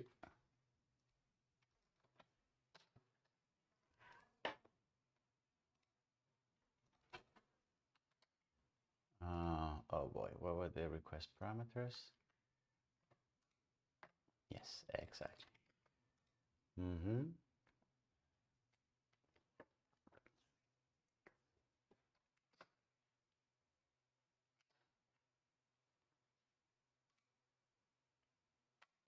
going to request this.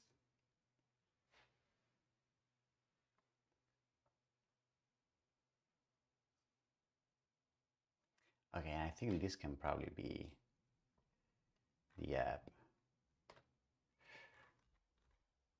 Okay, I'm going to do this. Yes, so I'm going to start the video here.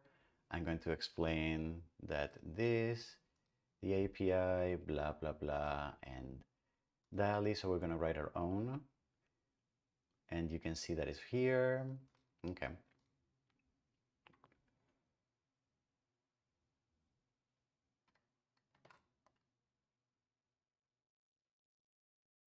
I'm going to put my API here. Okay.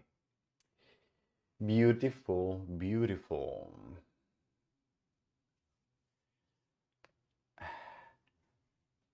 Mersat, can you not access OpenAI from Iran? Is that blocked? Is that what's going on? Okay. All right, beautiful. Let's start.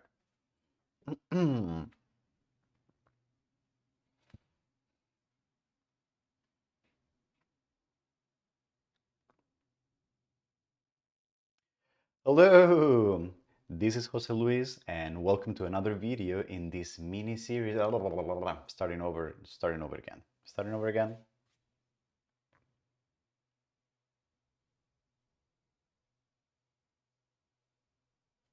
Hello, this is Jose Luis here at Parametric Camp, and welcome to another video in our mini series, Having Fun with DALI.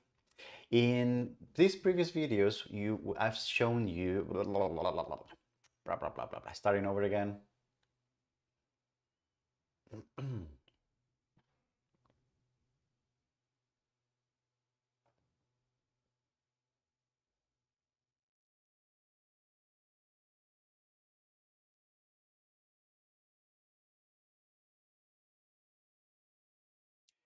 Hello, this is Jose Luis here at Parametric Camp, and welcome to another video in our mini series, Having Fun with DALI.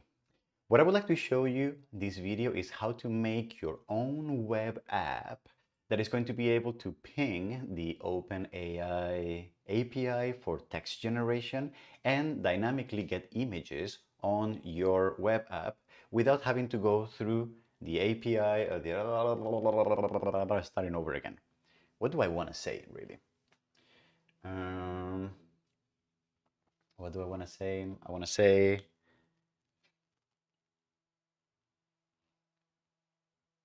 okay.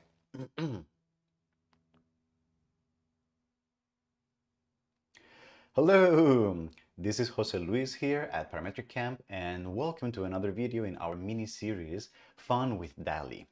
In this video, I would like to show you how to create a full web app that you can use to interface with the DALI API and create your own images. So for example, here I have this text box, an isometric view of a miniature city, one image, small size, and I'm going to request. The request is processing right now, and as soon as that's going to be done, it takes a few seconds, then I get the resulting image right here. This is great because in the previous videos, I've shown you how to basically do the same thing, but using either Python, Node.js, or Grasshopper, which are arguably very good and very powerful tools that use the backend API using post requests as we have seen before. But it turns out that doing that, maybe for us who are computational designers, it might be okay, but if we want to allow other people to do this in a more UI friendly way, these tools are probably not the best ones. And that's also the reason why, for example, OpenAI themselves created this AI DALI app where you can type something here and then you get a result. So I'm actually going to copy this here and I'm going to get the result right. And then you generate, but they provide this in a very UI friendly web-based way.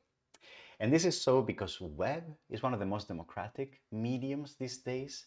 So creating some kind of web app that uses the technologies that we've done before, and you're going to see that the code is actually very, very similar to the Node.js example. We're going to do a request body, parameters, and use the fetch API.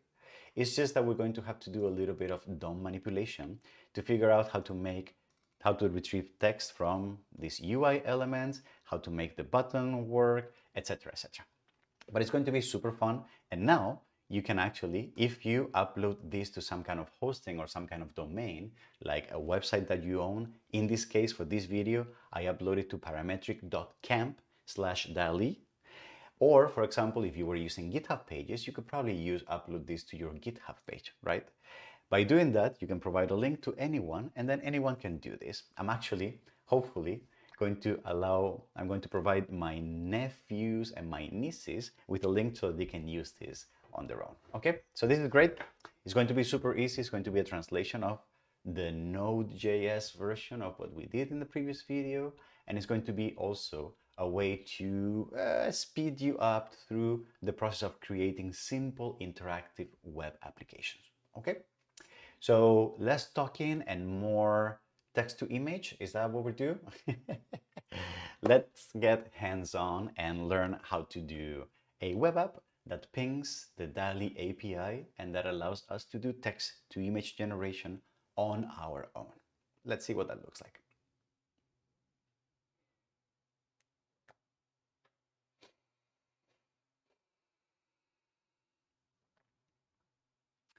All right. Ooh, Oh, that was a lot. Okay.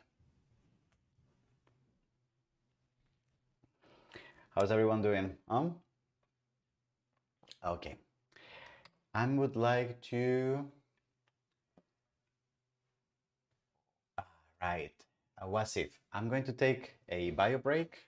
I'll be right back, and then we can talk about that. Okay? Give me 1 second. I'll be right back.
All right. So, Wasif, I am not aware of any MARC program that is specific about computational design and is specific to parametric design. So MARC programs, because they're typically professional programs where you have to learn all the basics to become a licensed architect and be able to learn about construction, about structures, about mechanicals, about safety, fire, but also all the design techniques for architecture. There are very few. Actually, I don't know of any program where you can that MR program is specific for computational design and parametric design. Now, what people typically do is that they do an MR and then they do another program, a second program, which is more a specialization, like a grad school kind of program, where they spend 1 or 2 years focusing on these techniques after they have been trained in architecture. So there are many programs in the world for that. For example, Victor is pointing to the ICD. The ICD in Stuttgart has the program, the ITech program, where it's not an MARC program, I believe, but you learn a lot of these techniques. Then CETA in Denmark does have a program like for this. MIT has the SMARCS program. At the Harvard GSD, I teach to a lot of students who do the MDes in Mediums program, which is also very technical. University of Michigan has one. UC Berkeley has an MDes as well. Columbia has an advanced modeling and digital something. Then the AA and the Bartlett in London do have programs as well for this. The IAC in Barcelona has a lot of programs, etc. So, and I'm probably forgetting programs all around the world for this.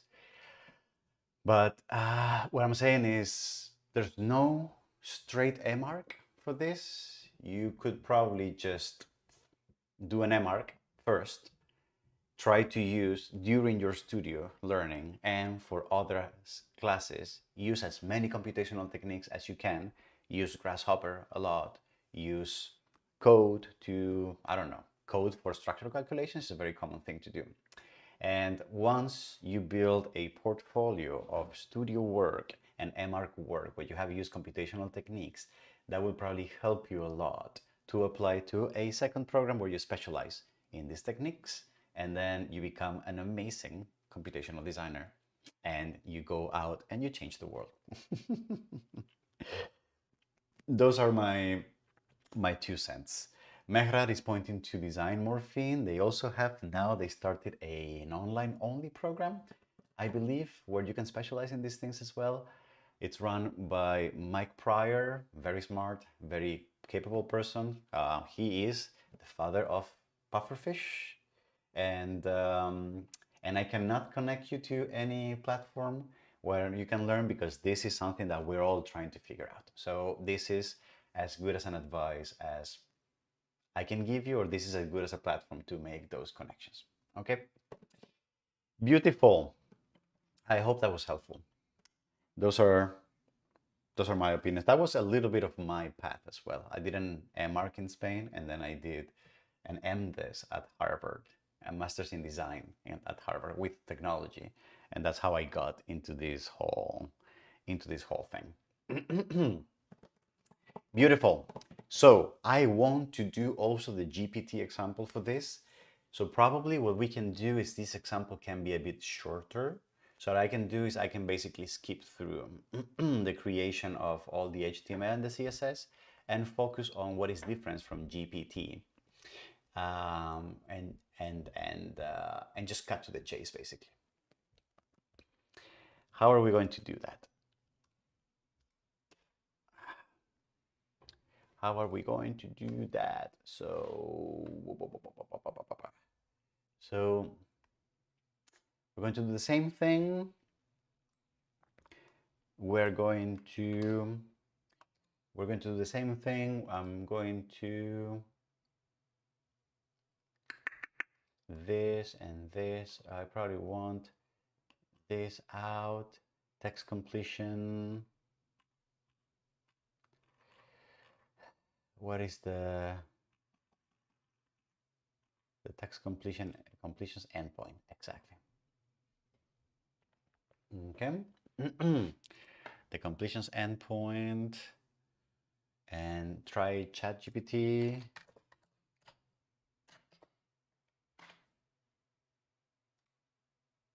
Can we try it? Yes. The script for a YouTube video where a chat where let's try that, where the presenter builds a web app with a using the text completion API in OpenAI.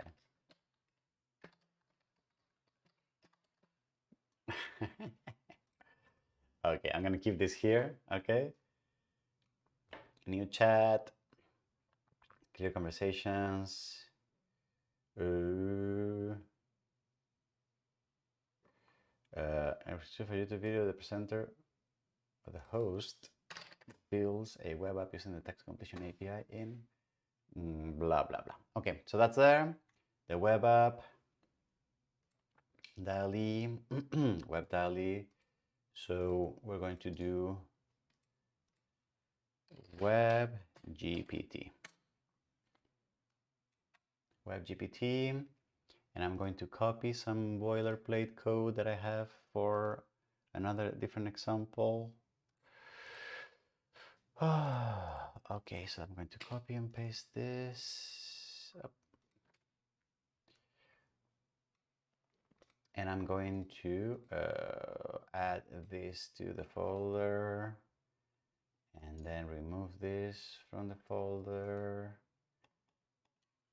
and probably here.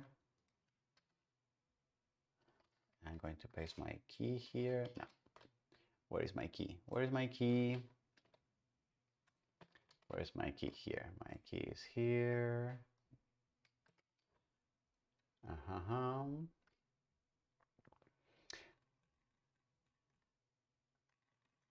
Okay, so that's there. CSS, JS.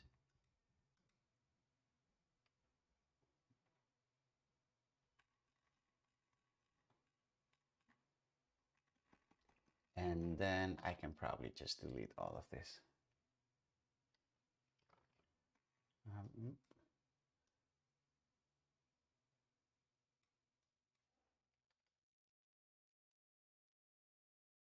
Okay. I'm just going to delete it. I'm going to build that. And then if I run this,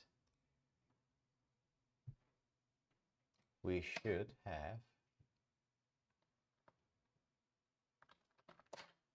okay.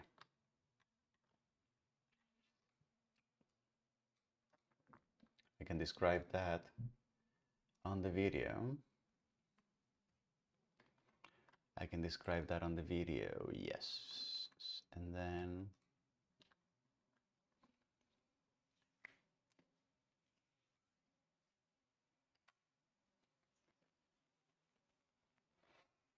okay, are we ready to start?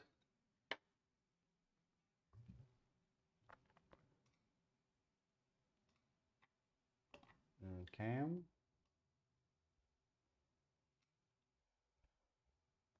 And this is going to be for the introduction. Okay. And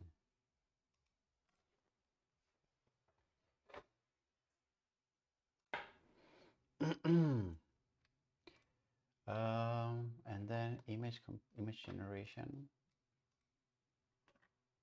Image generation.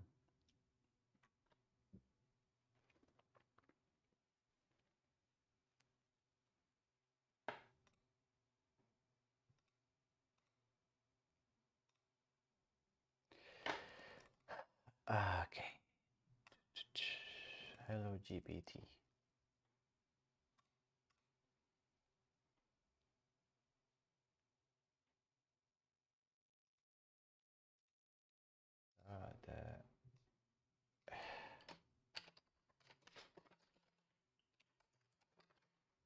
Okay.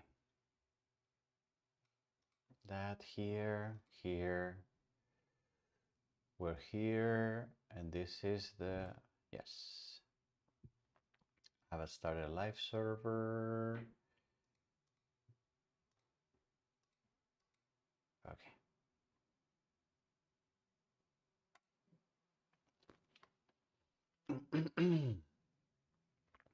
Okay.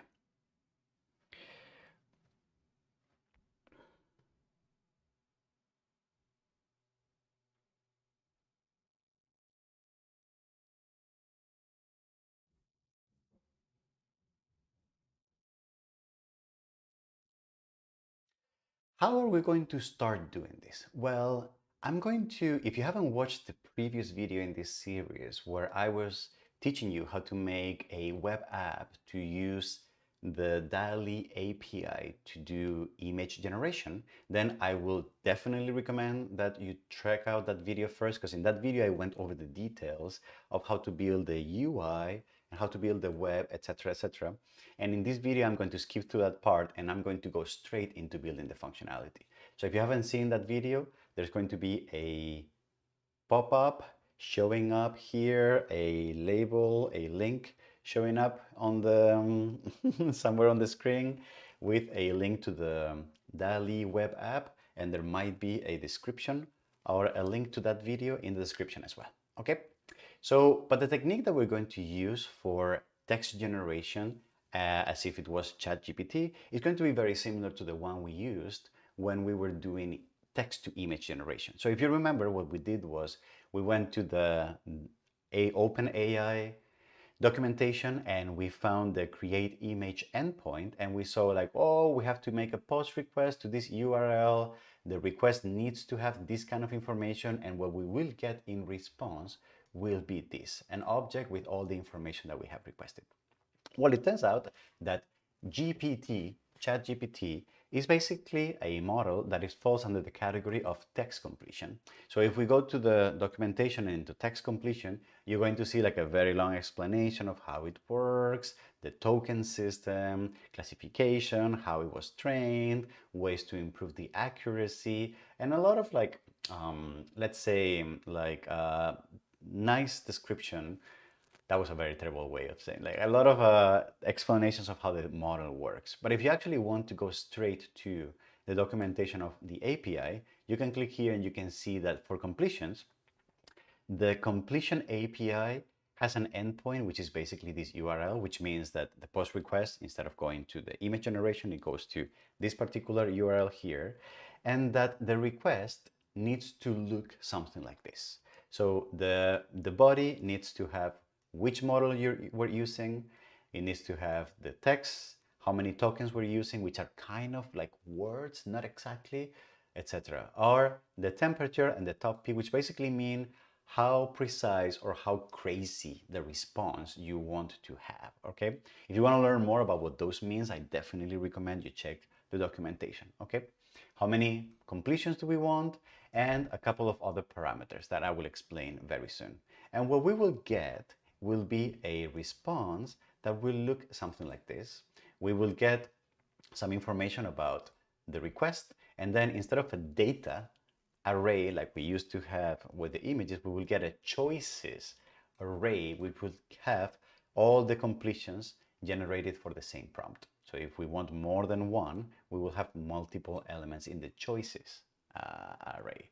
So essentially what we're going to do is basically the same thing that we did for text to image generation, but we're going to change the endpoint, we're going to change the request body, and we're going to change how we handle the response because they have a different format.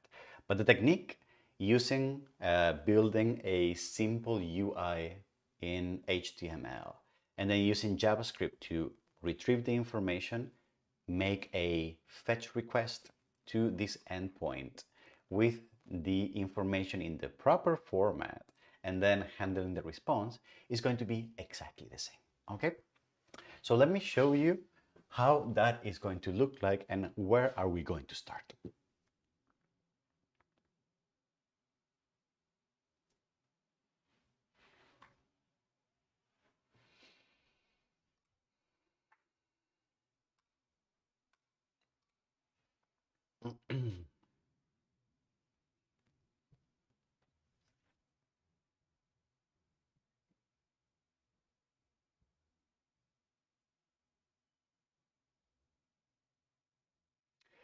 For this example, I've done it like in the previous video. I created a folder, it's called WebGPT. And then if we double click, you can see that I have the basic structure of a website. I have a root index HTML in yes. I have a JavaScript file that is right now empty. I have deleted everything. And I have a basic CSS file. I have loaded this folder into my Visual Studio Code. And you can see that the HTML, I'm not going to complete this manually. If you're interested in how to do this, I really recommend you check my previous video where we build the web app for text to image, okay? But we're going to have, and I have my live server here that is right now connected to Chrome. So whenever I make any changes here, like blah, blah, blah, blah, blah, this gets reloaded automatically, okay? Beautiful. And then what I have built is a simple UI where I have a box here for the API key, correct? I have the prompt, so the text that I want, so the question that I'm asking GPT, if you will. Then I have a choice for the 4 models that are currently supported and as the recording of this video, which is, what are we? This is January 2023, right? DaVinci being the best one, the one that is built on top of ChatGPT, right? And then older models that are less accurate, less grammatically, syntactically good, but are faster and also cheaper, by the way, because every time we press the button, this costs money, all right? And then the maximum token, so how long you want the text to be. And this is roughly equivalent to words, not exactly, but roughly. And then the temperature, which means how accurate or how crazy you want the response. In our case, 0 means a really, really clear, accurate response, and 1, I believe it means like a bit more of a crazy, and you can be somewhere in the middle, okay? So right now, this is just the front end because nothing is working. I have added some styles so for things to look a little nicer, but the script file that is attached to this is absolutely empty. This is what we're going to build together here. So if you want to set yourself to start and build this with me as you watch this video, what I recommend is that you go to the project files. There's a link in the description of this video where you can download this project finalized, right? And then just go to the script file, the JavaScript, delete everything and build it with me as you watch this video if you want to learn and you want to practice as we do this together, okay?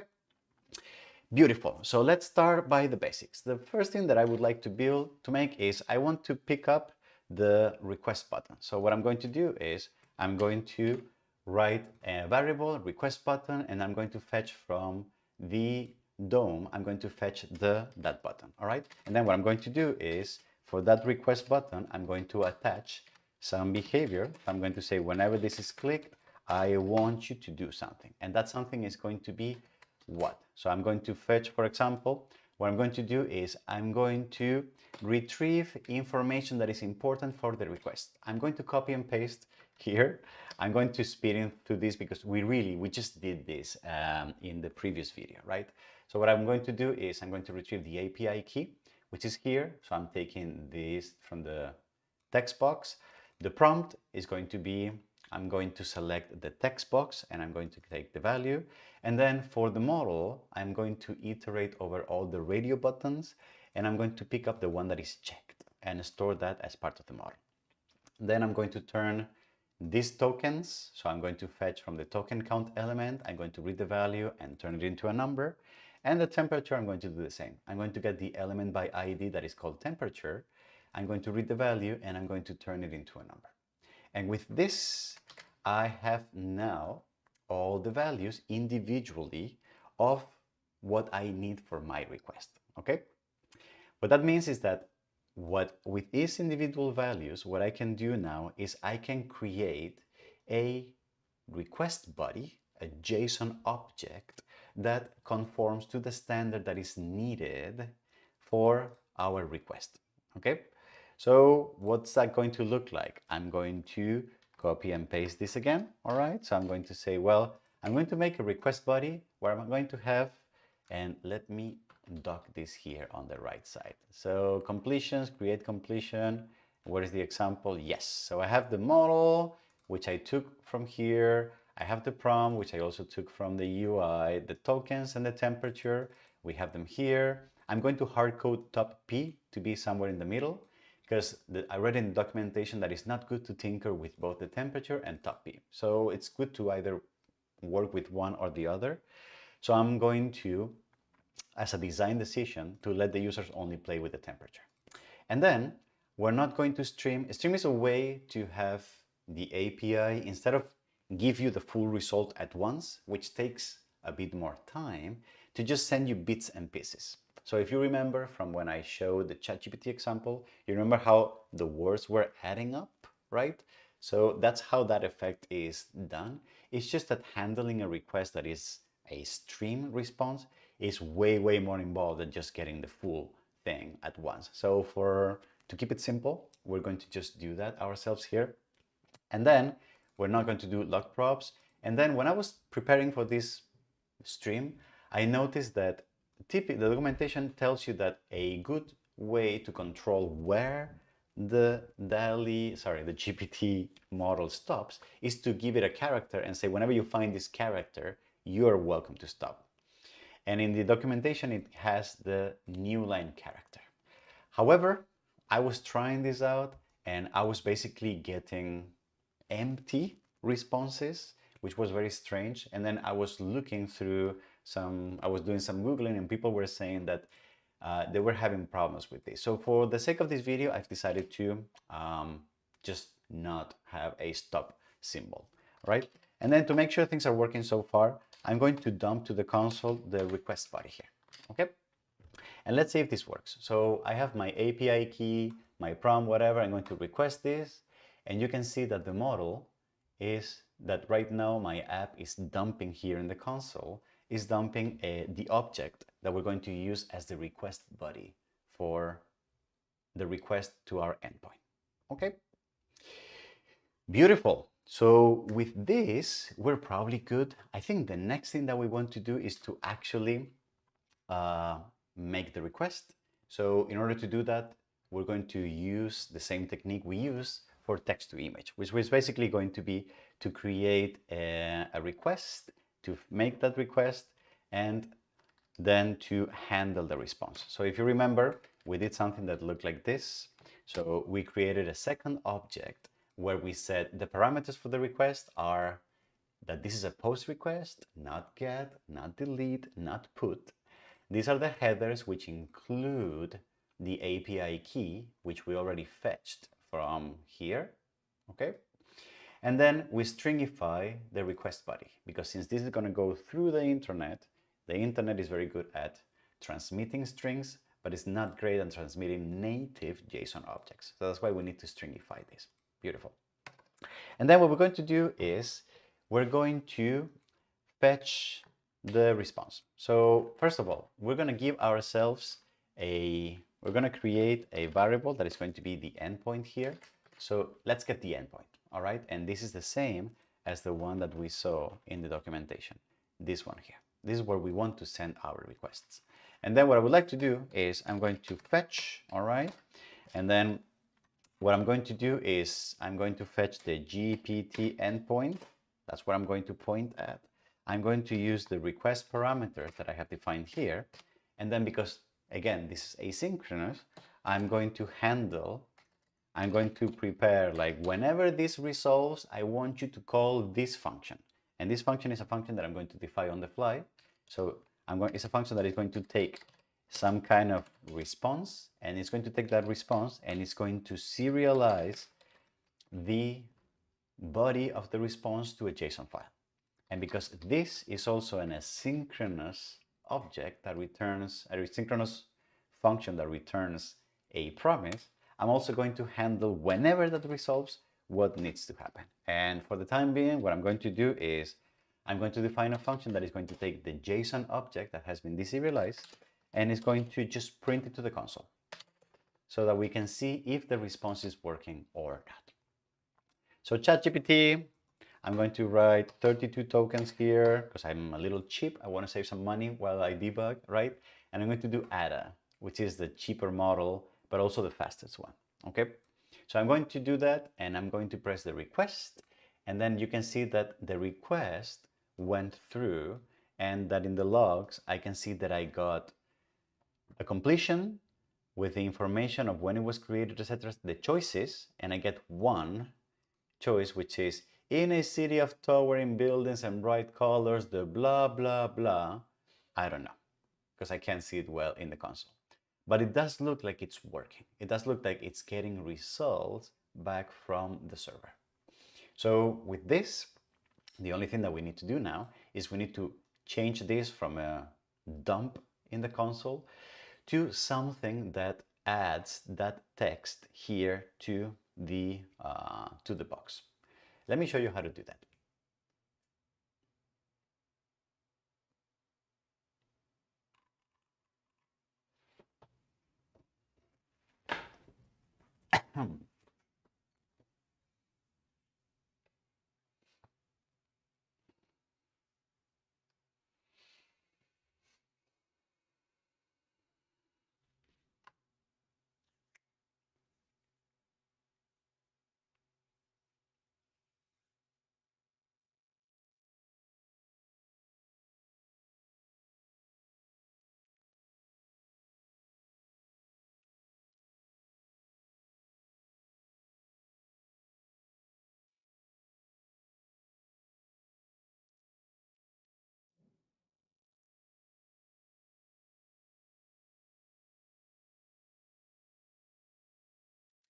This part, I might do it a bit more manually than the copy pasting that we've been doing before.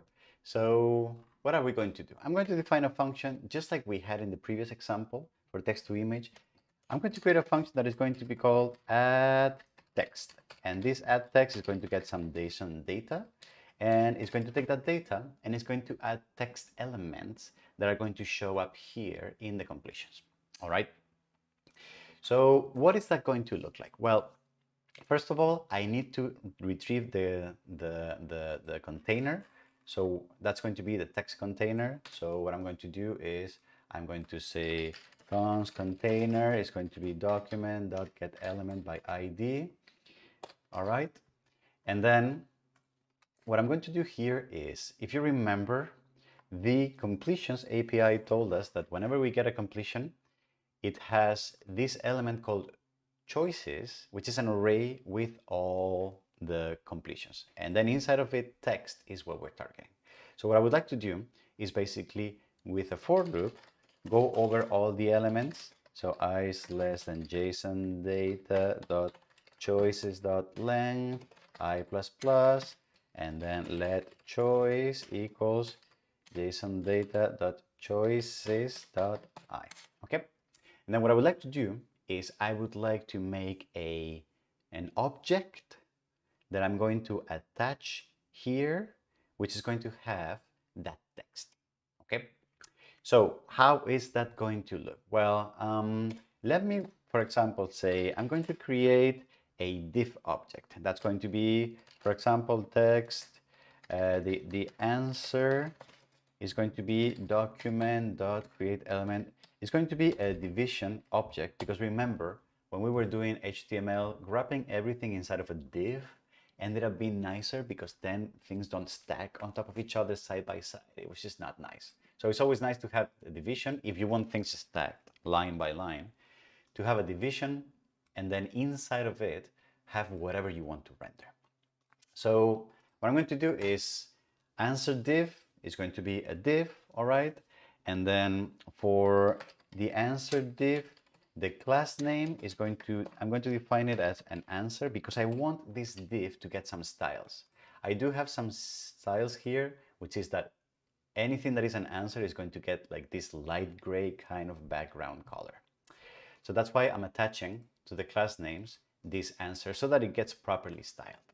Then inside, what I would like to do is I'm going to create now an answer paragraph. So I'm going to create document.getElement. No, actually, this is not getElement. Sorry, create element. That's what I wanted to do. Create element, and this is of the type paragraph. Sorry for that. And then in answer p dot inner HTML, I want to store the text that I got as a completion. So from choice, I want to fetch the text property. And that's going to be the paragraph that I'm going to display. Correct? And then remember, because the paragraph is going to be inside of the div, then what I need to do is I'm going to say from the answer div, I want to append this object, the answer paragraph. So now one object lives inside of the other. The paragraph lives inside of the div element. And then once we have that, to the container, I would like to prepend so that it shows at the top. I would like to prepend the answered division, which already contains the paragraph because I have attached them one nested into the other. Correct? And I believe this should work. Let me give this a try. So we have this, a small model, DaVinci, Ada, and I'm going to request, and boom, this is not showing up. Oh yeah, because I have created the function, but I haven't linked it here. So I'm going to do this, and I'm going to say, well, whenever you're done with your JSON, just run this image, this function, sorry, add text, just run this function with the JSON file as an input. Okay, I'm going to do this. 32, I'm going to choose Ada and then request. Nice, and then some blah, blah, blah, blah, and I'm going to request, and then it gets added here, and some foo, bear, bus, and then I'm going to request it, and then I don't even know what that means. A bar that is located in a Sweeney town. Okay, fine. Beautiful. Okay, this is great, but I want to be a little nicer because since this text is coming from some questions, what I want to do is to also kind of have like add the question and then add the answer both together as different elements. All right. So what I would like to do is I would like to also add the prompt box before. So I would like to add this to the prompt.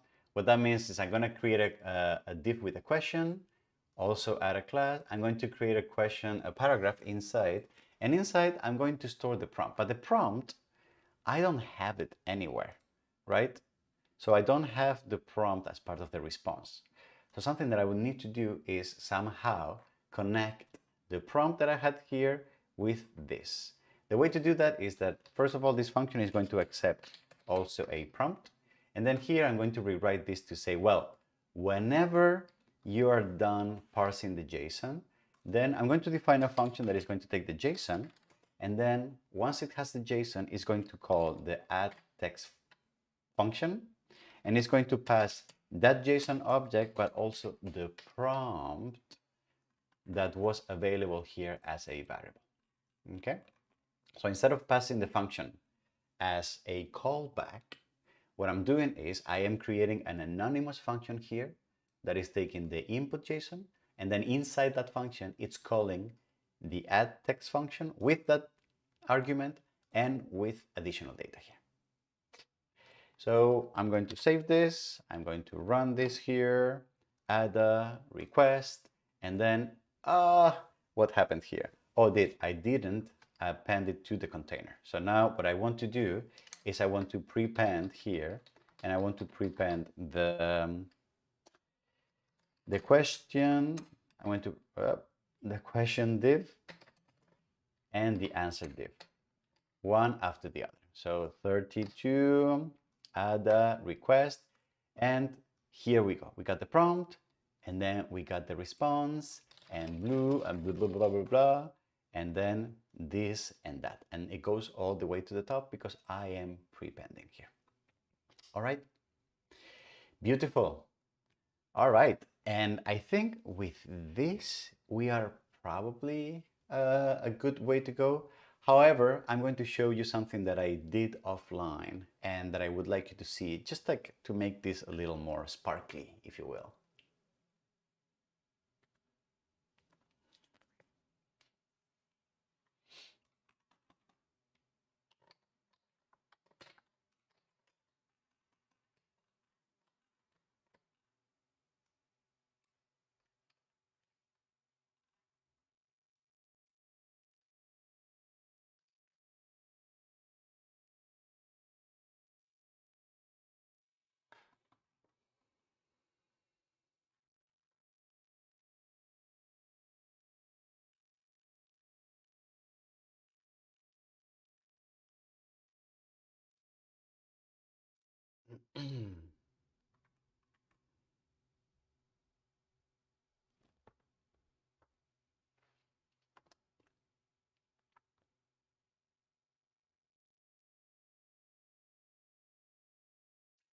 So something quite interesting that the GPT model gives us with the response is this. So if for every choice, there is a property called finish reason, which means that the model tells us why the model decided to stop generating any more text.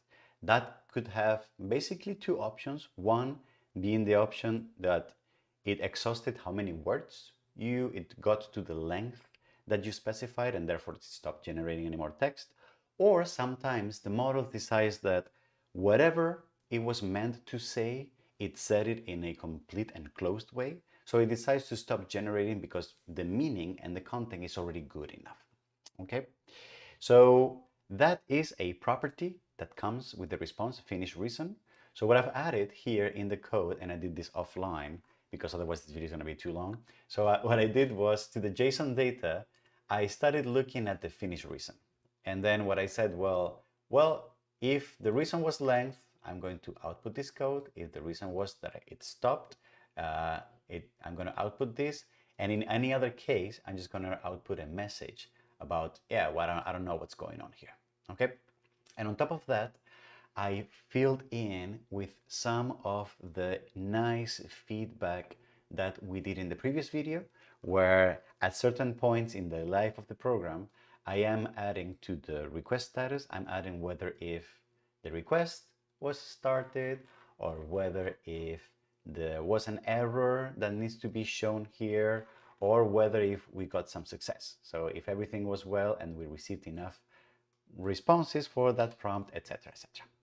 So what you can see now, for example, is that I'm going to do an invisible city full of dreamful architects. Okay, I'm going to ask for a request, a long one, and it's going to take some time. Request has started here, and then we're going to get some completions. It takes some time. So one response received for this prompt. And you can see this is the answer, and this is once upon a time there was an invisible city full of dreamful architects. And blah, blah, blah. And it's actually quite good. And you can see that we have added this tiny text at the end, which is text generation stopped due to text length. So we reached the maximum amount of tokens that were allowed for this app, okay, for this one. So maybe what I want to do is, just like I did in the chat before, I'm going to ask for another one, which is, can you tell me the script for a YouTube video where the host builds a web app using the text completion API in OpenAI? Can you tell me what that looks like? And then the request started, it's working, and it's, hi everyone, welcome to my channel. Today I'm going to show you how to build a web app using the text completion API in OpenAI. First, we'll need to create an OpenAI account. This will give us access to the API. Once we have the account, we need the key, that's the API, then we need to install the SDK, blah, blah, blah. Once we have the SDK, we'll use HTML, CSS, and JavaScript to create it.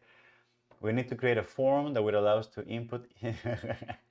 This is very awesome. We use the API. Finally, we need to display the response. We use the API to display, and that's it. We've successfully built a web, blah, blah. Thanks for watching, and I hope you found, stop.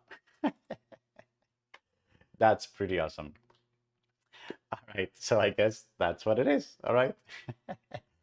And can I get a few seconds to put this somewhere online?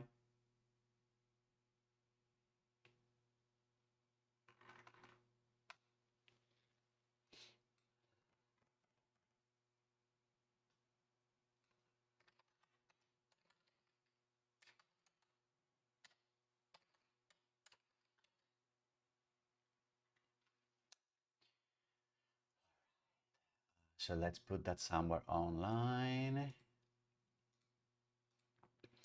And that's going to be here. We're going to go down. Okay, and create directory. That's going to be what? GPT.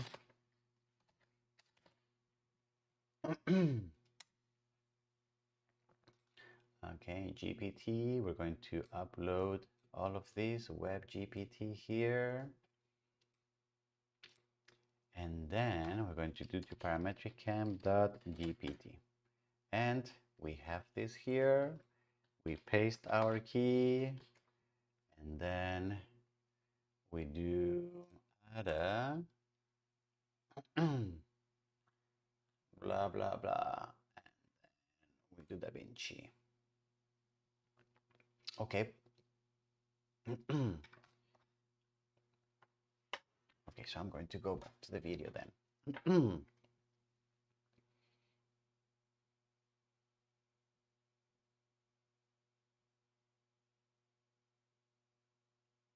And here we go. So I used FTP to upload that full package of files to a server where I have the website of this YouTube channel, and now it's under parametric.camp/GPT. It's the same app, so I'm going to paste here my API key, and I'm going to say, Ada, can you give me a request? And then it's now working online, and I could do DaVinci and I would get a better request. It's going to take a little longer, but it's going to do a better job, I believe. Okay.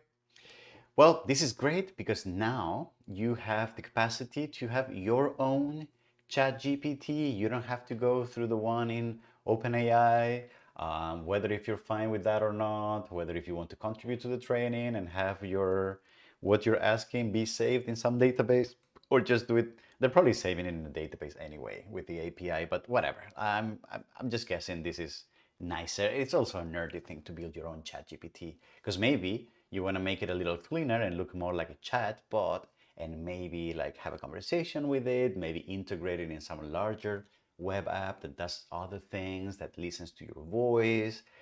You can do voice too. There's a lot of things you can do. Okay. So beautiful. I think this is it. This is what I wanted to cover. How to build a web app that feels like ChatGPT and where you can have a conversation with a large language model and have text completed for yourself based on a prompt. I think this is great. I really had fun preparing these videos. And I think they're going to be really useful. I think I'm going to leave these apps living on parametric.camp. So there will probably be a link to this in the response, if you in the description of this video, if you want to try it out. You will have to get your own API key. You can find how to do that on this video, which is one of the ones in this playlist, having fun with DALL-E. And I hope you had fun. I hope you learned something. I hope you refreshed your HTML, CSS, JavaScript, and DOM skills. And if you're not comfortable with those skills yet, there's many resources out there that can help you do that. Maybe we will get to do that at some point in this channel. I don't have any of that yet, but I think it's great.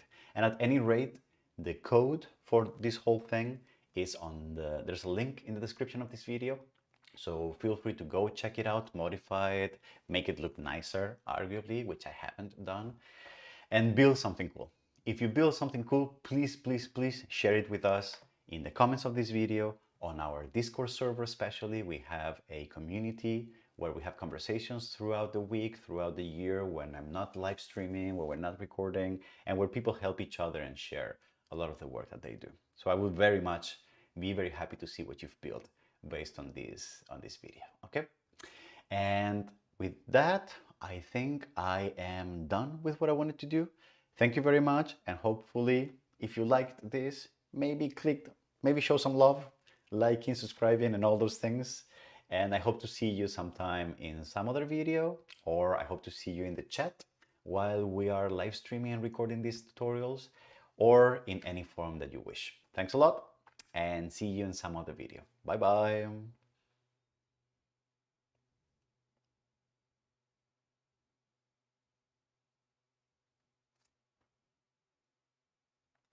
Okay, and the introduction.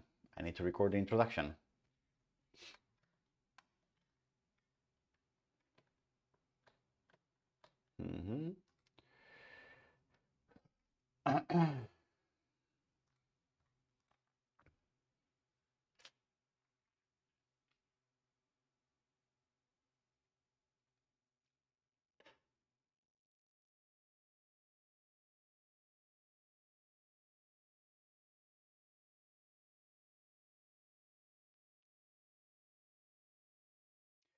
Hello, this is Jose Luis here at Parametric Camp, and welcome to another video in our mini-series, Fun with DALL-E. This video is not about DALL-E, this video is actually about GPT and ChatGPT, and what I would like to show you and to teach you in this video is how to build a web app that does and feel like the same thing as ChatGPT. So basically it's an app where you can go and enter your API key for OpenAI, some kind of prompt, and say, well, can you give me a text completion? Can you just respond to this question or something? And in this case, I'm asking for the story of an invisible city full of dreamful architects. And as you can see, the completion is being really nice. There was an invisible city full of dreamful architects once upon a time. This city was hidden from the world, tucked away in a secret corner of the universe, populated by a diverse amount of people. It's very, very nice. Why are we doing this? Well, in the previous videos, I have shown you extensively how to create text-to-image using the DALL-E API in OpenAI. But as you can imagine, text-to-image is not the only thing that OpenAI is really good at. And very recently, they published ChatGPT, which has been a very popular app powered by the large language model GPT-3.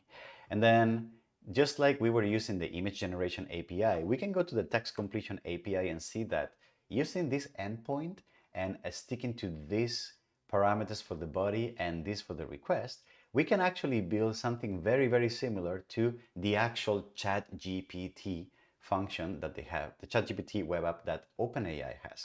So if I now send the script for a YouTube video where the host builds a web app using the text completion API in OpenAI, ChatGPT is taking a little bit of time to crunch that, but it's going to start very soon popping out some kind of completion for that. I think so. I think it's thinking. Is it thinking? But it's not. Well, anyway, so we have built it here, right? My point being that this is actually quite easy to do manually. And you can see that I did build a web app and I uploaded it to a subsection of our parametric.camp website. And you can find it under GPT if you want to try it yourself. The code for this web app is going to be available on a link here in the description of this video. And I'm going to show you how I built this locally using HTML, CSS, and especially JavaScript. I'm going to go a little fast, especially on the HTML and CSS, because I basically already did this in the previous video in this series. And I'm going to focus more on how to do DOM manipulation, how to fetch the information from the prompts, and how to build the request body of the request, the parameters, and how to make that request using the fetch API, and how to handle the response so that the requests start showing up here. All right. So this is what we got. This is the result, and this is what we're going to build together. Are you excited about this? Your own ChatGPT? This is cool also because you can extend this project to now build a full chatbot with different chat rooms, different people, modifying the response, being more creative, whatever you think. The sky is your limit, okay? So let's talking and more coding. Let me show you my take on building a simple chat GPT-like application. All right, let's dive into it.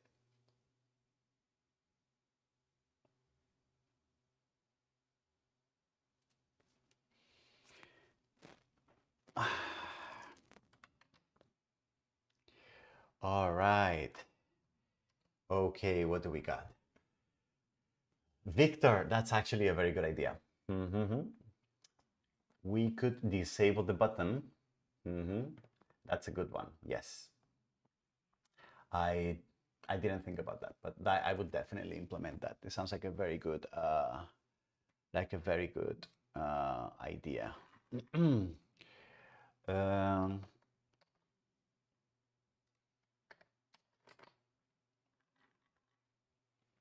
Okay. Oh, that was a lot. That was 3 hours of live streaming, folks. Wow. Okay. All right. I am very beat. Okay. So I need to take a break. And also I need to run a very important errand right now. So it was a big pleasure to see all of you here. I'm very happy to be back into recording. I hope to keep doing this more consistently. Sorry that I took a break from the advanced grasshopper playlist, which we've been working on and we really need to finish, but this was pressing because I needed it as material for my teaching. So we can expect hopefully next Friday. What are we doing? What is next Friday? Let me look at the calendar. Next Friday. Yes. We're doing next Friday, very likely. Next Friday, we'll probably stream again, and I will see you then, okay?